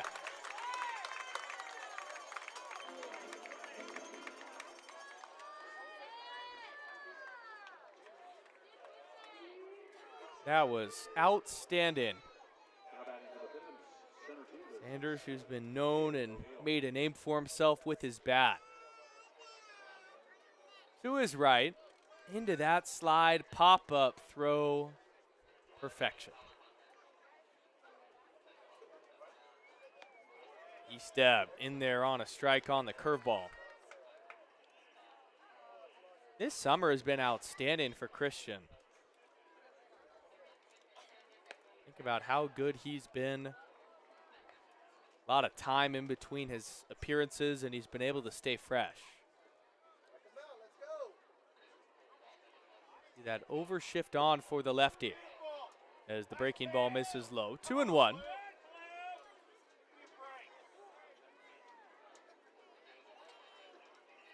O'Neill 0 for 2, a walk and a stolen base.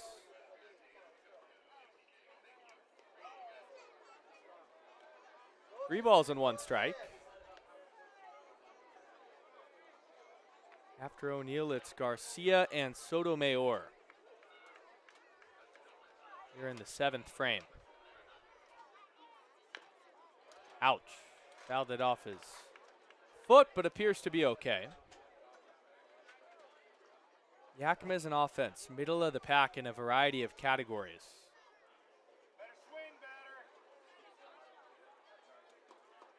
That's been the story for them. The occasional outburst, but that one just went by Beck down the first baseline. Good effort. Still not as much bop as they would like. In the home run category, though, that's where Yakima makes their money. Top 6 in the league with the big fly. Hasn't been the case so far at Genna this week. Ball 4. Another walk for this Elk staff. And it comes with 2 outs. I believe that's walk number 6 for this Elk staff. They've also hit 2 batters. That coaching staff having to manage without their leader in Alan Cox for the 2nd time this year. Fastball misses away. The 2 times that Alan Cox has gotten ejected this season have both come against Yakima. One was on the road in Washington, and then the other one coming earlier today. We still, I know at least myself, are so confused as to what went down today. I'm looking forward to getting the explanation.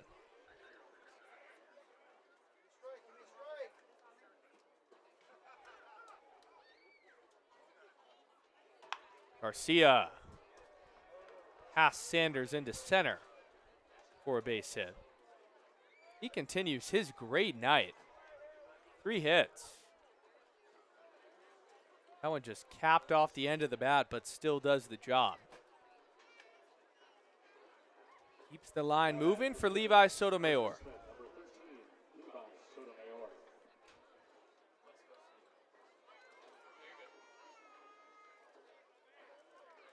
Two for 2 with the walk and a stolen base. This crowd just looking for something to cheer about. Eastep gets the call. With that, we'll take a quick look around the West Coast League. Corvallis on top of the Drifters 8-4. Barry is beating the Pickles 6-1. Riverhawks over Wenatchee 6-0. Raptors looking to avoid the sweep in Walla Walla. 6-2 there in the top of the third. E-Step gets the call on the outside corner. Kelowna beat the Harbor Cats 9-2, where the Elks are headed en route tomorrow. Bells and Night Owls, Nanaimo wins it. Lefties beat the North Paws 9-2. E-Step looking to get out of it. Pitch misses down and in tight. The Elks' fourth pitcher of the game in Christian E-Step. Yakima's only thrown one in Luke McGuire.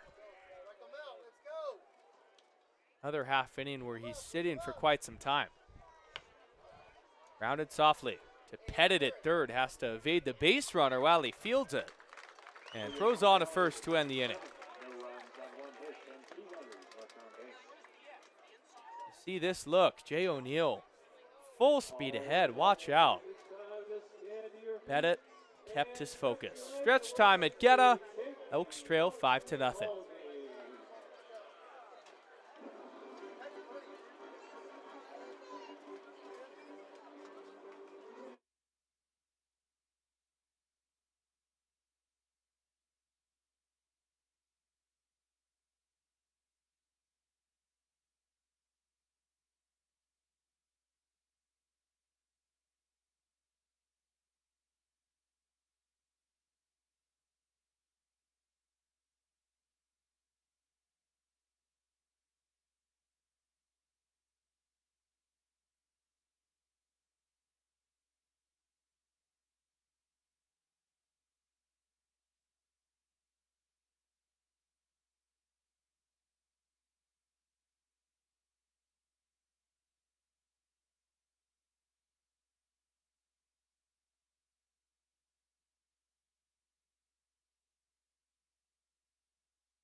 Bottom of the seventh inning, time called for a second as Clayton Kellogg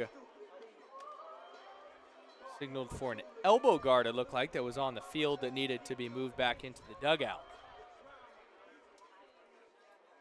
Just 9 combined hits in this game. The only fireworks after the fourth yesterday have come with drama from the coaches to the players and the conflict with the umpires. Sanders against McGuire, who is still moving along. Luke McGuire, that was only pitch number 68 on the night. He has been dominant. Sanders, deep down the left field line. Giving it a look is Miller, and it's gone. Troy Sanders, his 5th of the year, gives the Elks their first run of the game.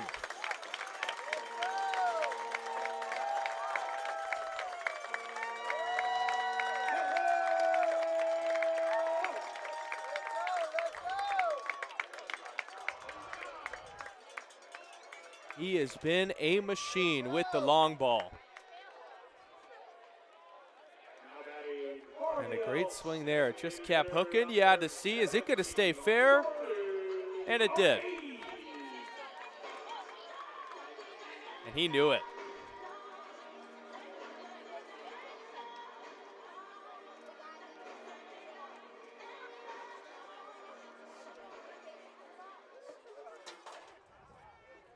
Hope that means some life for these Elks as Ortiz singles into right. Back-to-back knocks. And more juice than we've seen all game here in the 7th. Ortiz just keeps hitting. Another 2-hit night for the young catcher out of LMU with loads of potential. And Cam Beck will step up.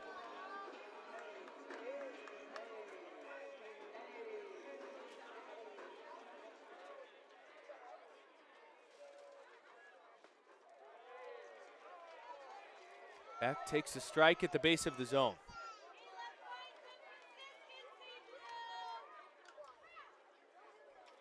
Any pitch close now, really giving it to home plate umpire Clayton Kellogg.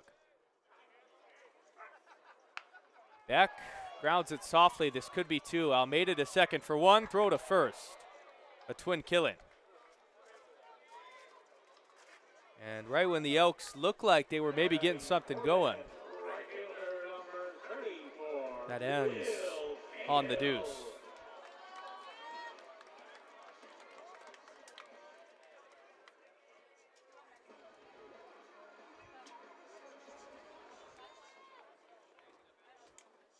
Will Cahill with 2 outs. Base hit. And gosh, that just makes the double play hurt even more. You would really have something mounting. 103 right back where it came from Cahill.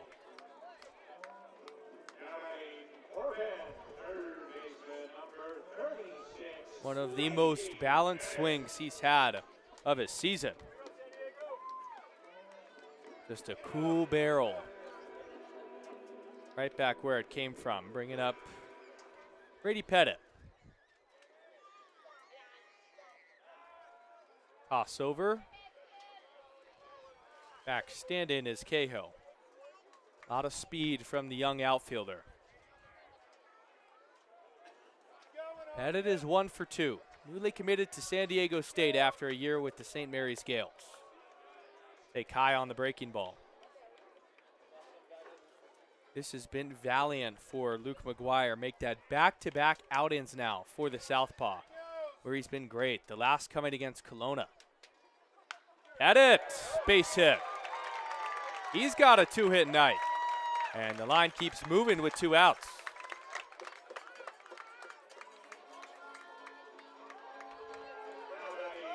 Two barrels, too, and a good sign that they're starting to hit him hard.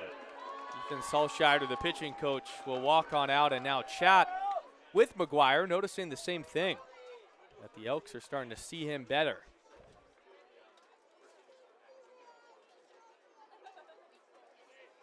Will Goodman will get ready to step in the box. This has been an old-fashioned, old-school performance from Luke McGuire. Just 75 pitches, 6 2/3, 1 K, and no walks. So not flashy at all, but getting outs, the name of the game, giving his team a chance to win.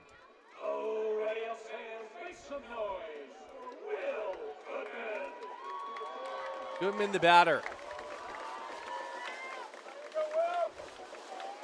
Local product is Goody, who got the start on Friday night in front of his home crowd. Take a breaking ball away. Goodman 0 for 2, but has been oh so active on the defensive side of the ball.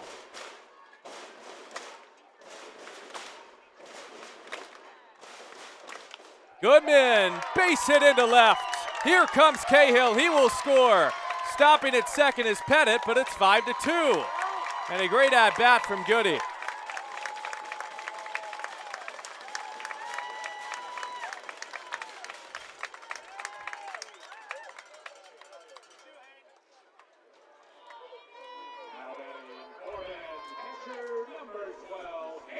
He just stayed back and let it eat into left field. An easy score with the 2-out jump from Cahill, a good stop sign by Kemp. And that's Will Goodman's 7th run batted in. Smith will take a strike at the base of the zone. In the blink of an eye, when the Elks had no life, now the tying run at the dish. But Smith is going to pop up. To shallow right field. Garcia's coming in. The wind played a trick on him for a sec, but he still makes the catch. The Elks are now out hitting the Pippins by 4, and they trail by 3 on Bend Elks YouTube. 8th inning when we come back.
Jackson Ashley, the new pitcher in the ballgame for the Elks after they've scored 2 in the 7th.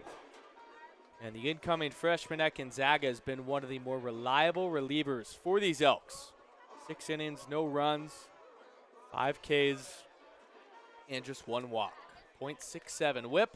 Welcome back inside the broadcast booth in a night and a time of the night. Usually, it's like the 3rd inning when I'm covered in shadows. Instead, we're already late here at Genna. It's been a really peculiar game. I mean, the Elks, 9 hits to just 5 for Yakima, but they're the ones that are on the wrong side of the 8 ball, trailing by 3. You got to hope for a late inning comeback. You're not out of it just yet.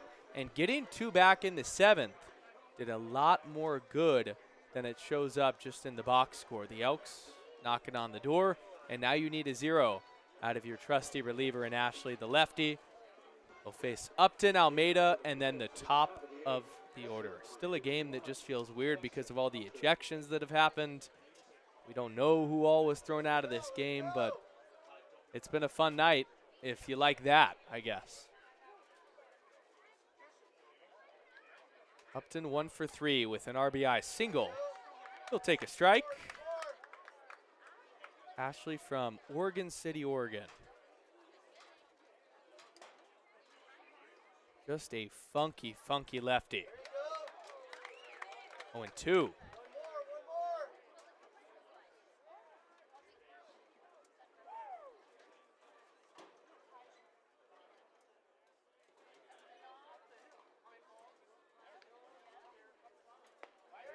Got him. Blew the fastball right by Jackson Upton. He was late, and there's 1 out in the 8th.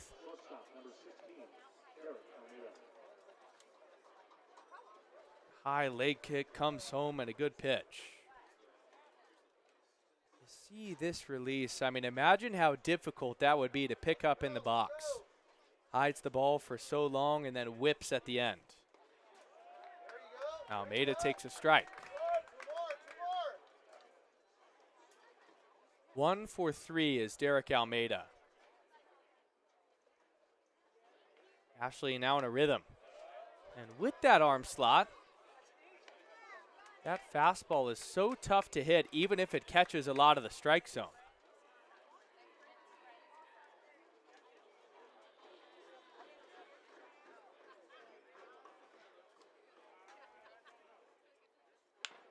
Ground ball to Goodman. Gets it on the funky short hop and a good throw. 2 outs.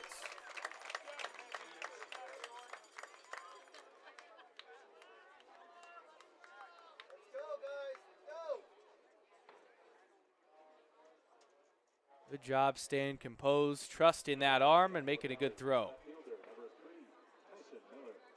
Still hear fireworks going off in the distance. July 4th weekend, not over just yet.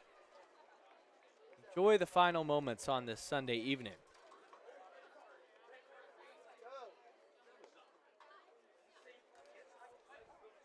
This is low. Miller 0 for 3 with a walk. Ashley only at 7 pitches as he keeps moving along. Miller, it's a fly ball to center. An 8-pitch inning for Jackson Ashley. And that keeps the electricity in the Elks dugout. Bottom 8 when we come back. Elks looking for a comeback.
Eli Pupo starting off the bottom of the 8th inning for the Elks. They trail at 5-2. Pupo and then the top of the order against the lefty that is still going in Luke McGuire. Pupo takes a curveball up and in. If you're an ad-free Elks Streams member, make sure you are watching on the separate members only stream, not the public one. It is the same live game broadcast, just on a separate YouTube stream with ads turned off. Pupo almost wears one. To watch ad-free, go to the Bend Elks YouTube channel, find tonight's stream labeled Members Only Ad-Free Stream, and open that one. If you're not a member yet, hit the join button on the Bend Elks YouTube channel and choose ad-free Elks Streams to support the broadcast and watch without YouTube ads. Great feature, and we're so grateful for the progress so far this year with our YouTube channel and this stream. So many outstanding players in the West Coast League we get to watch every day. Pupo well ahead. Full count. And he strikes out. That is just the second strikeout of the game for Luke McGuire. His first came in the first. 7 innings without a strikeout and still dominating.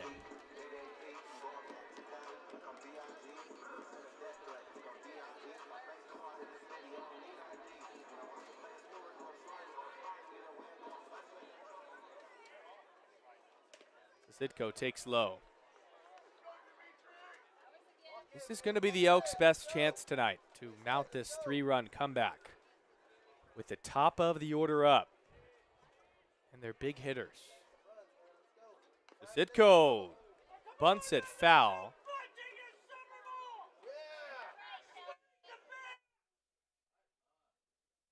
Same fan every game. Not a fan of bunting and summer ball.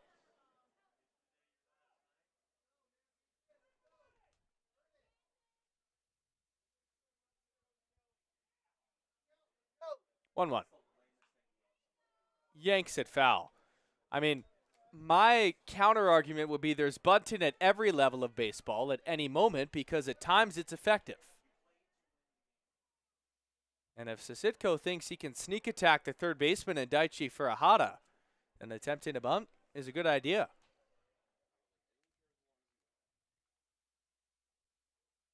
But Sisitko strikes out. Upton's got to clean it up.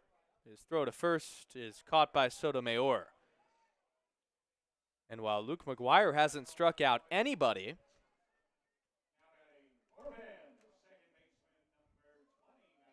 now this inning, 2 straight punch-outs. And that'll bring up Troy Sanders, who homered his last time up. One of the few positives in this game on Ben's side.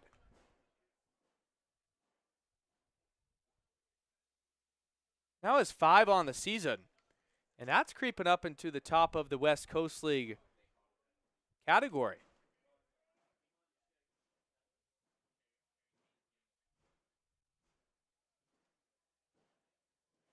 That was the swing. Back spinning a ball to deep left field. And Sanders knew it. Take a fastball up and away. The current league leader in home runs belongs to a Kamloops Northpaw. Crawford with 8. Another big swing from Sanders. That one's got backspin. Miller's going back. He's looking up. How about another? Troy Sanders, you are superhuman.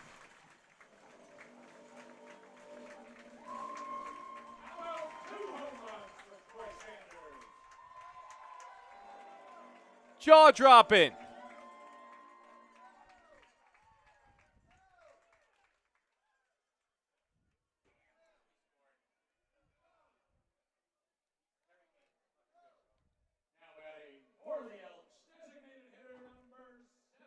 And that doesn't get you all the way back. But Sanders is now tied for second in the entire West Coast League in homers with 6. His second multi-home run game of the season. And his other came against the Ridgefield Raptors right here at Genna. 100 off the bat, 386 feet to left center. And all Miller could do was watch. Let's take another look. Since that moment where Troy Sanders committed to Bethune-Cookman, has hit another level as a hitter. And all he can do is smile. He goes, man, he has been spectacular. Solscheider done with his mound visit. He'll now face Jordan Ortiz.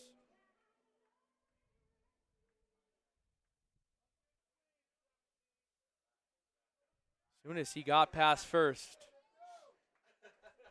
Nate Snakenborg is appalled. He's thinking the same thing I am. How is this guy human? He did it again?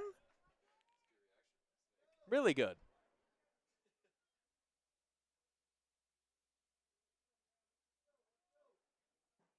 Nate Snakenborg is just what we all are thinking.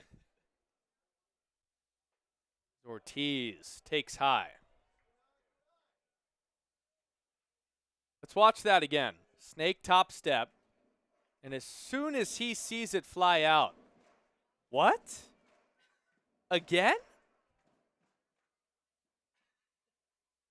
Ortiz to Furuhata at third. That'll end the inning. 95 pitches for Luke McGuire, who's through 8 innings. But Troy Sanders again, take a bow to hit like he has in summer ball. Something you don't see every day. Top 9 when we come back on Bend Elks YouTube. Elks now only trail by 2.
Josh Jackson, after pitching last night, in again. And a bounce back outing potentially for the Elks' former closer who's looking to turn the season back around.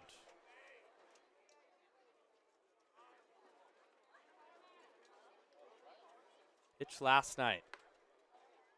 That pitch misses up. He went an inning, didn't allow a run. Just 3 straight putouts. This time gets to go through the teeth of the order.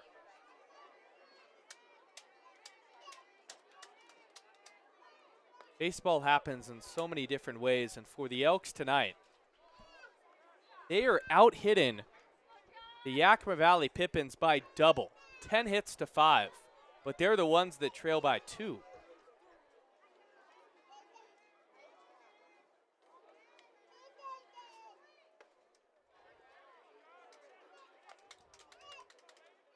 I mean, look at that.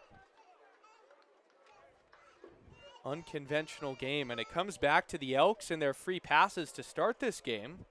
Since Christian Eastep came in, they've gotten back on track.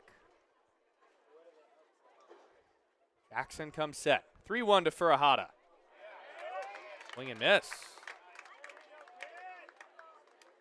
Daichi was hit by a pitch in the 5th, the lone time that he's reached base. 1,051 fans in attendance tonight for Bark in the Park. A lot have dispersed, but those that have stayed open for a rally. Ground ball to Sanders, who just homered twice. 1 out.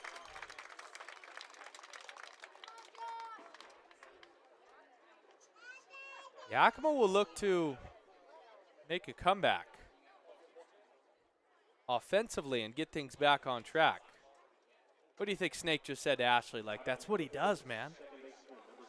Sanders, he's having a game. 2 homers, making plays in the field. What can he do?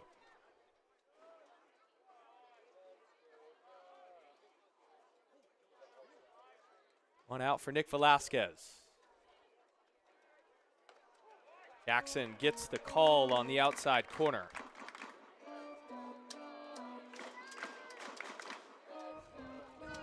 Elks just 1 game above 500 at home. 3-7 on the road, and about to embark on an 8-game road trip, making tonight even more important. Jackson misses up and away to Velasquez. It feels like ages ago, even a different game, where Alan Cox was thrown out, where multiple players on Yakima's side had to hit an early exit.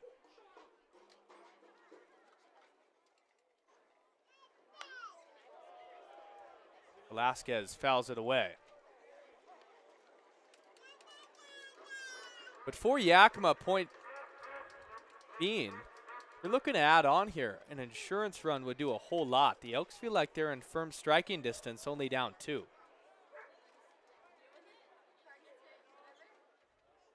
Jackson from Umpqua Community College. Up and down summer that started off so strong. But the pure stuff in that whippy right-handed arm is in there. We know it from what we've seen.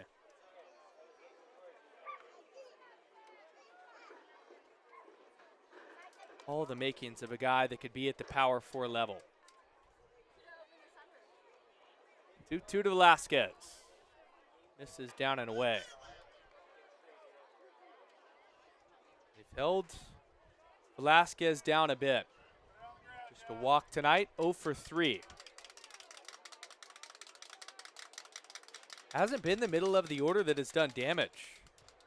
Have to go towards the bottom for those timely hits. Velasquez ropes that one into right center, though. And it's going to split the gap. Velasquez will hit second and head all the way to third on a stand-up triple. Put in that big insurance run 90 feet away.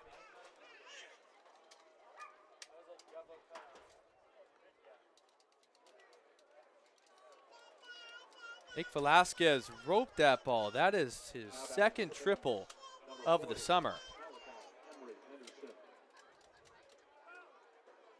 And no choice but for the Elks infield to come in. Malachi Emery Henderson entered for what we think is the ejected Parker Burt.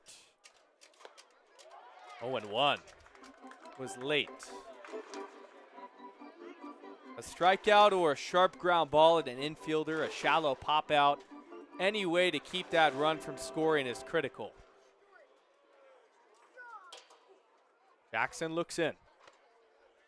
0-1 heater misses up and away.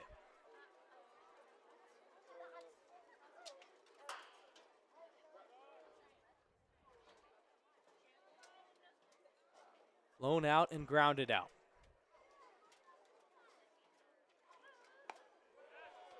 Just away on a ball. But Hayden Smith letting Jackson know that he liked that location.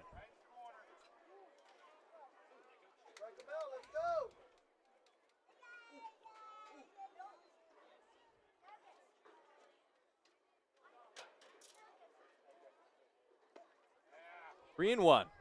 He got the open base at first. A walk wouldn't be the end of the world. Jay O'Neill waiting on deck.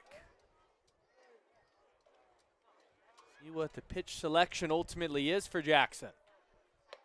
Walked him. Another base on balls for this Elk staff.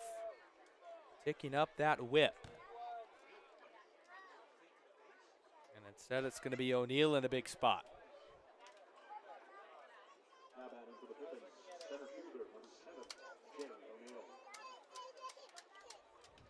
Josh Jackson at the start of this season was top 5 in the entire WCL in strikeouts. And time is going to be called an offensive timeout for Coach Crustangel. In between third and home.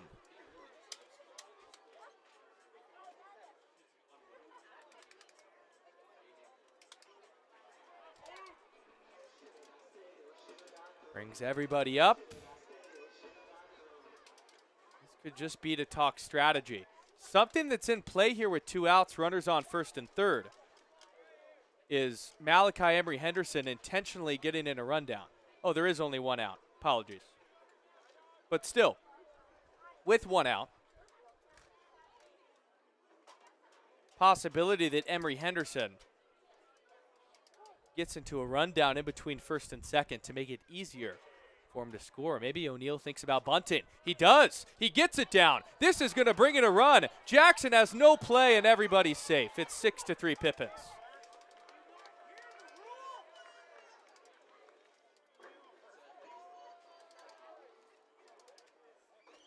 It was not a suicide squeeze, rather a safety squeeze, where Nick Velasquez waited to see it get down.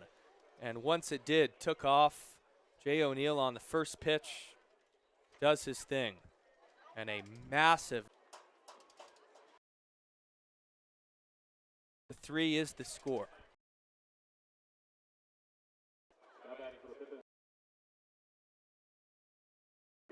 That's frustrating. Nothing.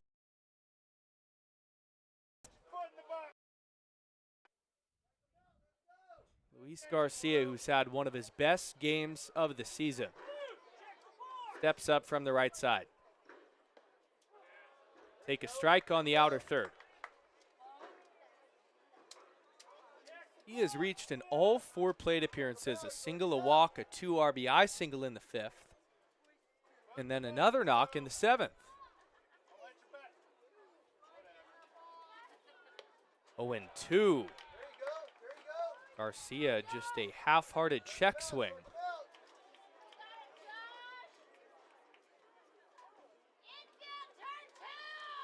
Emery Henderson on second, O'Neill on first. We're in the top of the 9th, already 1 in, and the Elks trail by 3.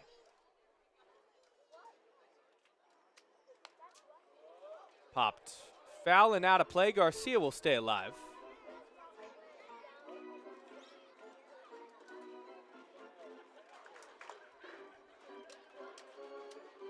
Seasoned hitter, a lot of pop, a lot of flair. Looking to cap off a brilliant night.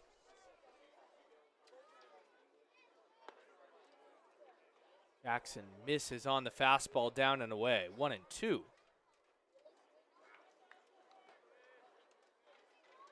That Bend Elks dugout has gotten larger, feels like.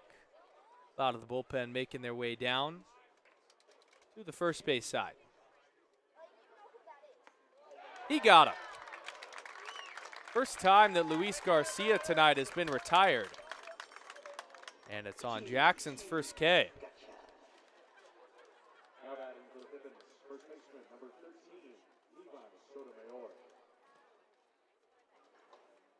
Levi Sotomayor will bat. University of Pacific Tiger, Stockton, California. 0 for 3 with a walk and a stolen base. Not particularly loads of D1 talent for this Yakima team, but a lot of guys that can rake.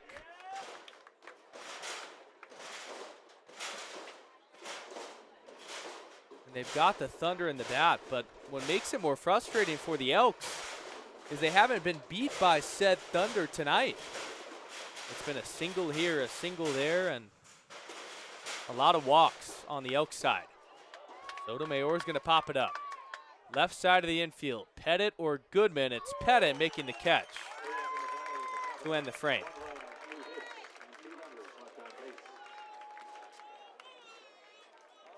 And a frustrated Levi Sotomayor, who just chucked that bat into the field of play, basically. That could have been dangerous.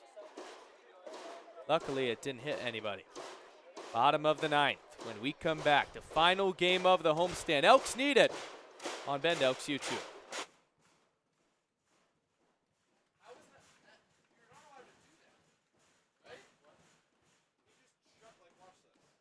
I mean, you're allowed. Oh, you're allowed.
New pitcher in the game for the Yakima Valley Pippins.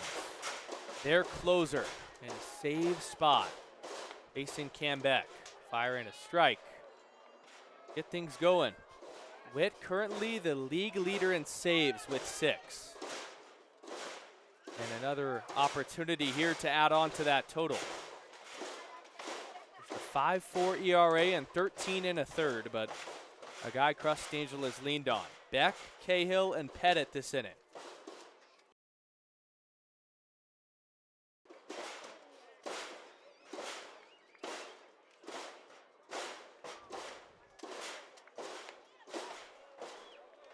Gets the call on the outer third. That could have gone either way.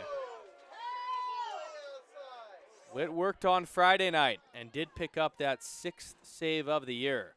Elks did have 2 hits, though. They set the table, but just couldn't execute. Beck strikes out looking. That's just something at this stage of the game when you need base runners. Can't happen. keeping the bat on your shoulders. Here's Will Cahill.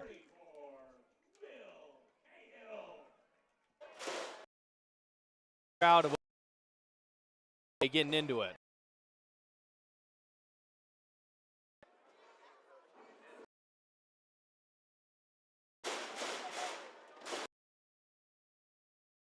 Final game up for the Elks. Trip to British Columbia. En route tomorrow and start the series against Victoria on Tuesday as Cahill swings through it.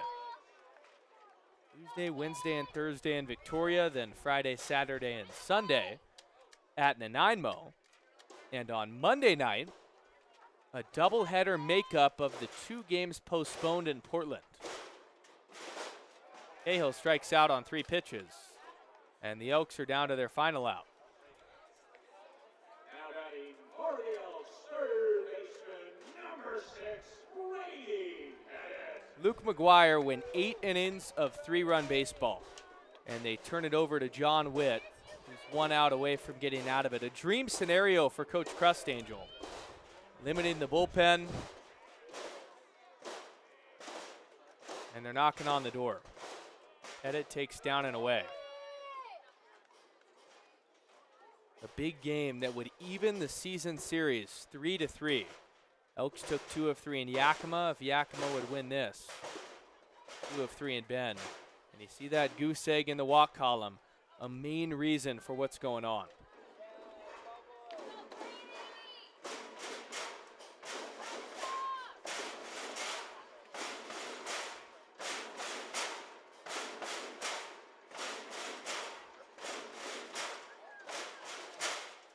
Witt looks in. Pettit grounds it to the shortstop Almeida. Fields it on the run, throw to first on 1 hop, can't be dug out. And we're still going.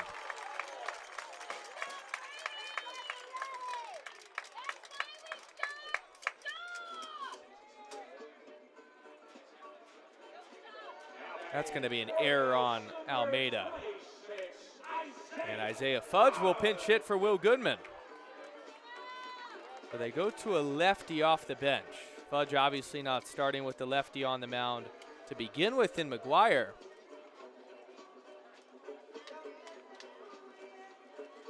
Just looking to keep this game going.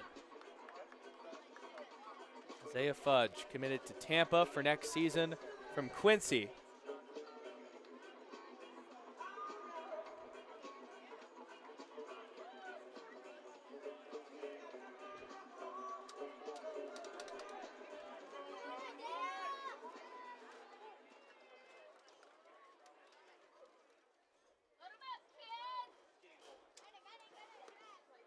Fudge takes down and in on the ball. Got the start in last night's game and had a good day at the dish. An RBI, sac fly, couple of walks. But his task now is just a base hit that would keep this game alive. Fudge deep into left center field. Miller giving chase. He can't get there. It gets down. 2-hopping the wall. Getting the wave around third is Pettit. It's an RBI double for Isaiah Fudge. And we're still going at Genna.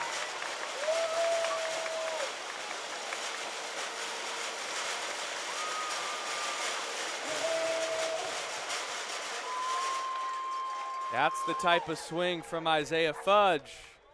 And means you're back on track. 92 to the opposite field. And the Elks are bringing lefty Rowe off the bench. Now going to Marcus Galvin.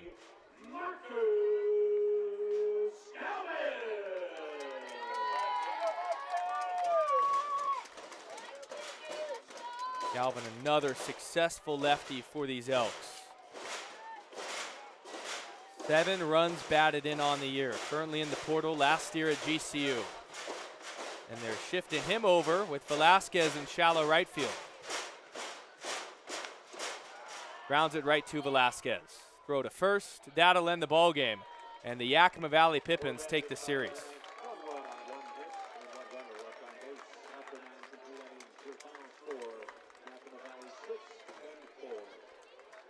6-4 the final. And Yakima takes a pivotal game 24 hours after the fireworks of the 4th of July and the Elks' outstanding offensive performance. A game that was so much more than just the play on the field. Welcome inside the broadcast booth. Aiden O'Neill, thanks for joining us on this night at Genna. Elks just fell short, and it wasn't necessarily the offense that didn't come to play. They put up 11 hits, but just 4 runs. It was the walks on one side that were just killer. Too many free passes, too many opportunities for Yakima. And it's another game, and I feel like there's a lot this year for the Elks where they out-hit the opposition. The Elks 11 hits, Yakima just 7, and they still lose the baseball game. It's peculiar. On Yakima's side, no walks, 5 strikeouts, so that was the reason for it. But thinking back to this game, I mean, it wasn't necessarily defined by the final score, but rather by the play that was in both dugouts that didn't even result in baseball. Disagreement with the umpires on a pitch that was either fouled off Derek Almeida's foot or an infield single. Or not an infield single, but a ground out. And if it was ultimately a ground out, the Elks get out of a big inning. It's a 4th inning where damage is limited. You look up at the scoreboard, it's probably a different game at the end of it. But it wasn't necessarily the call that was the issue. It was what happened in an aftermath. Felt like with all the ejections that happened that we might have witnessed a brawl, whereas we just witnessed a couple of verbal disagreement. And I just challenge whoever, whether it's the umpires or the officials, and you could look at it from a bunch of different angles, to make ejections mean more. That's it. Because getting ejected from a baseball game is not a minor task. It is not just you're getting thrown out. No, in this league it means a lot more. It means suspensions. It means fines. And it's people's livelihoods you're dealing with. You know, it's summer baseball.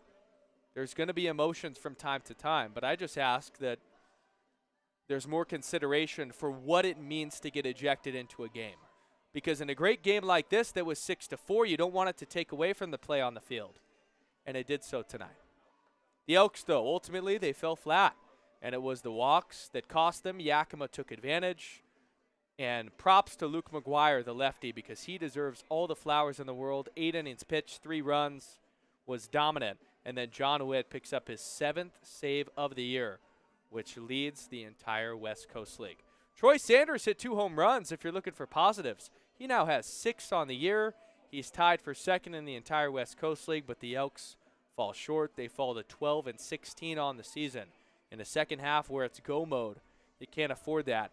Yakima to 14-16, a jumbled West Coast League South could unfold in a variety of ways. But right now, the Elks need a brilliant road trip. And you start it on the road to Victoria tomorrow, then Nanaimo, then Portland. Needing a whole lot of wins. For my producer, Pierce Gordon, I'm Aiden O'Neill. Your final lines. 6 for Yakima, 4 for Bend, 7 for the Pippins, 11 for the Elks, and 3 errors combined. Keep in tuned on the road. Everything, all the action coming on YouTube. Apologies if my voice sounds a little different tonight. A lot of games in a row. We're battling through it, but I'm excited to be with you all on the road. We'll see you then. Be with you Tuesday evening, but until then, take care. Hope you all had a great 4th of July weekend.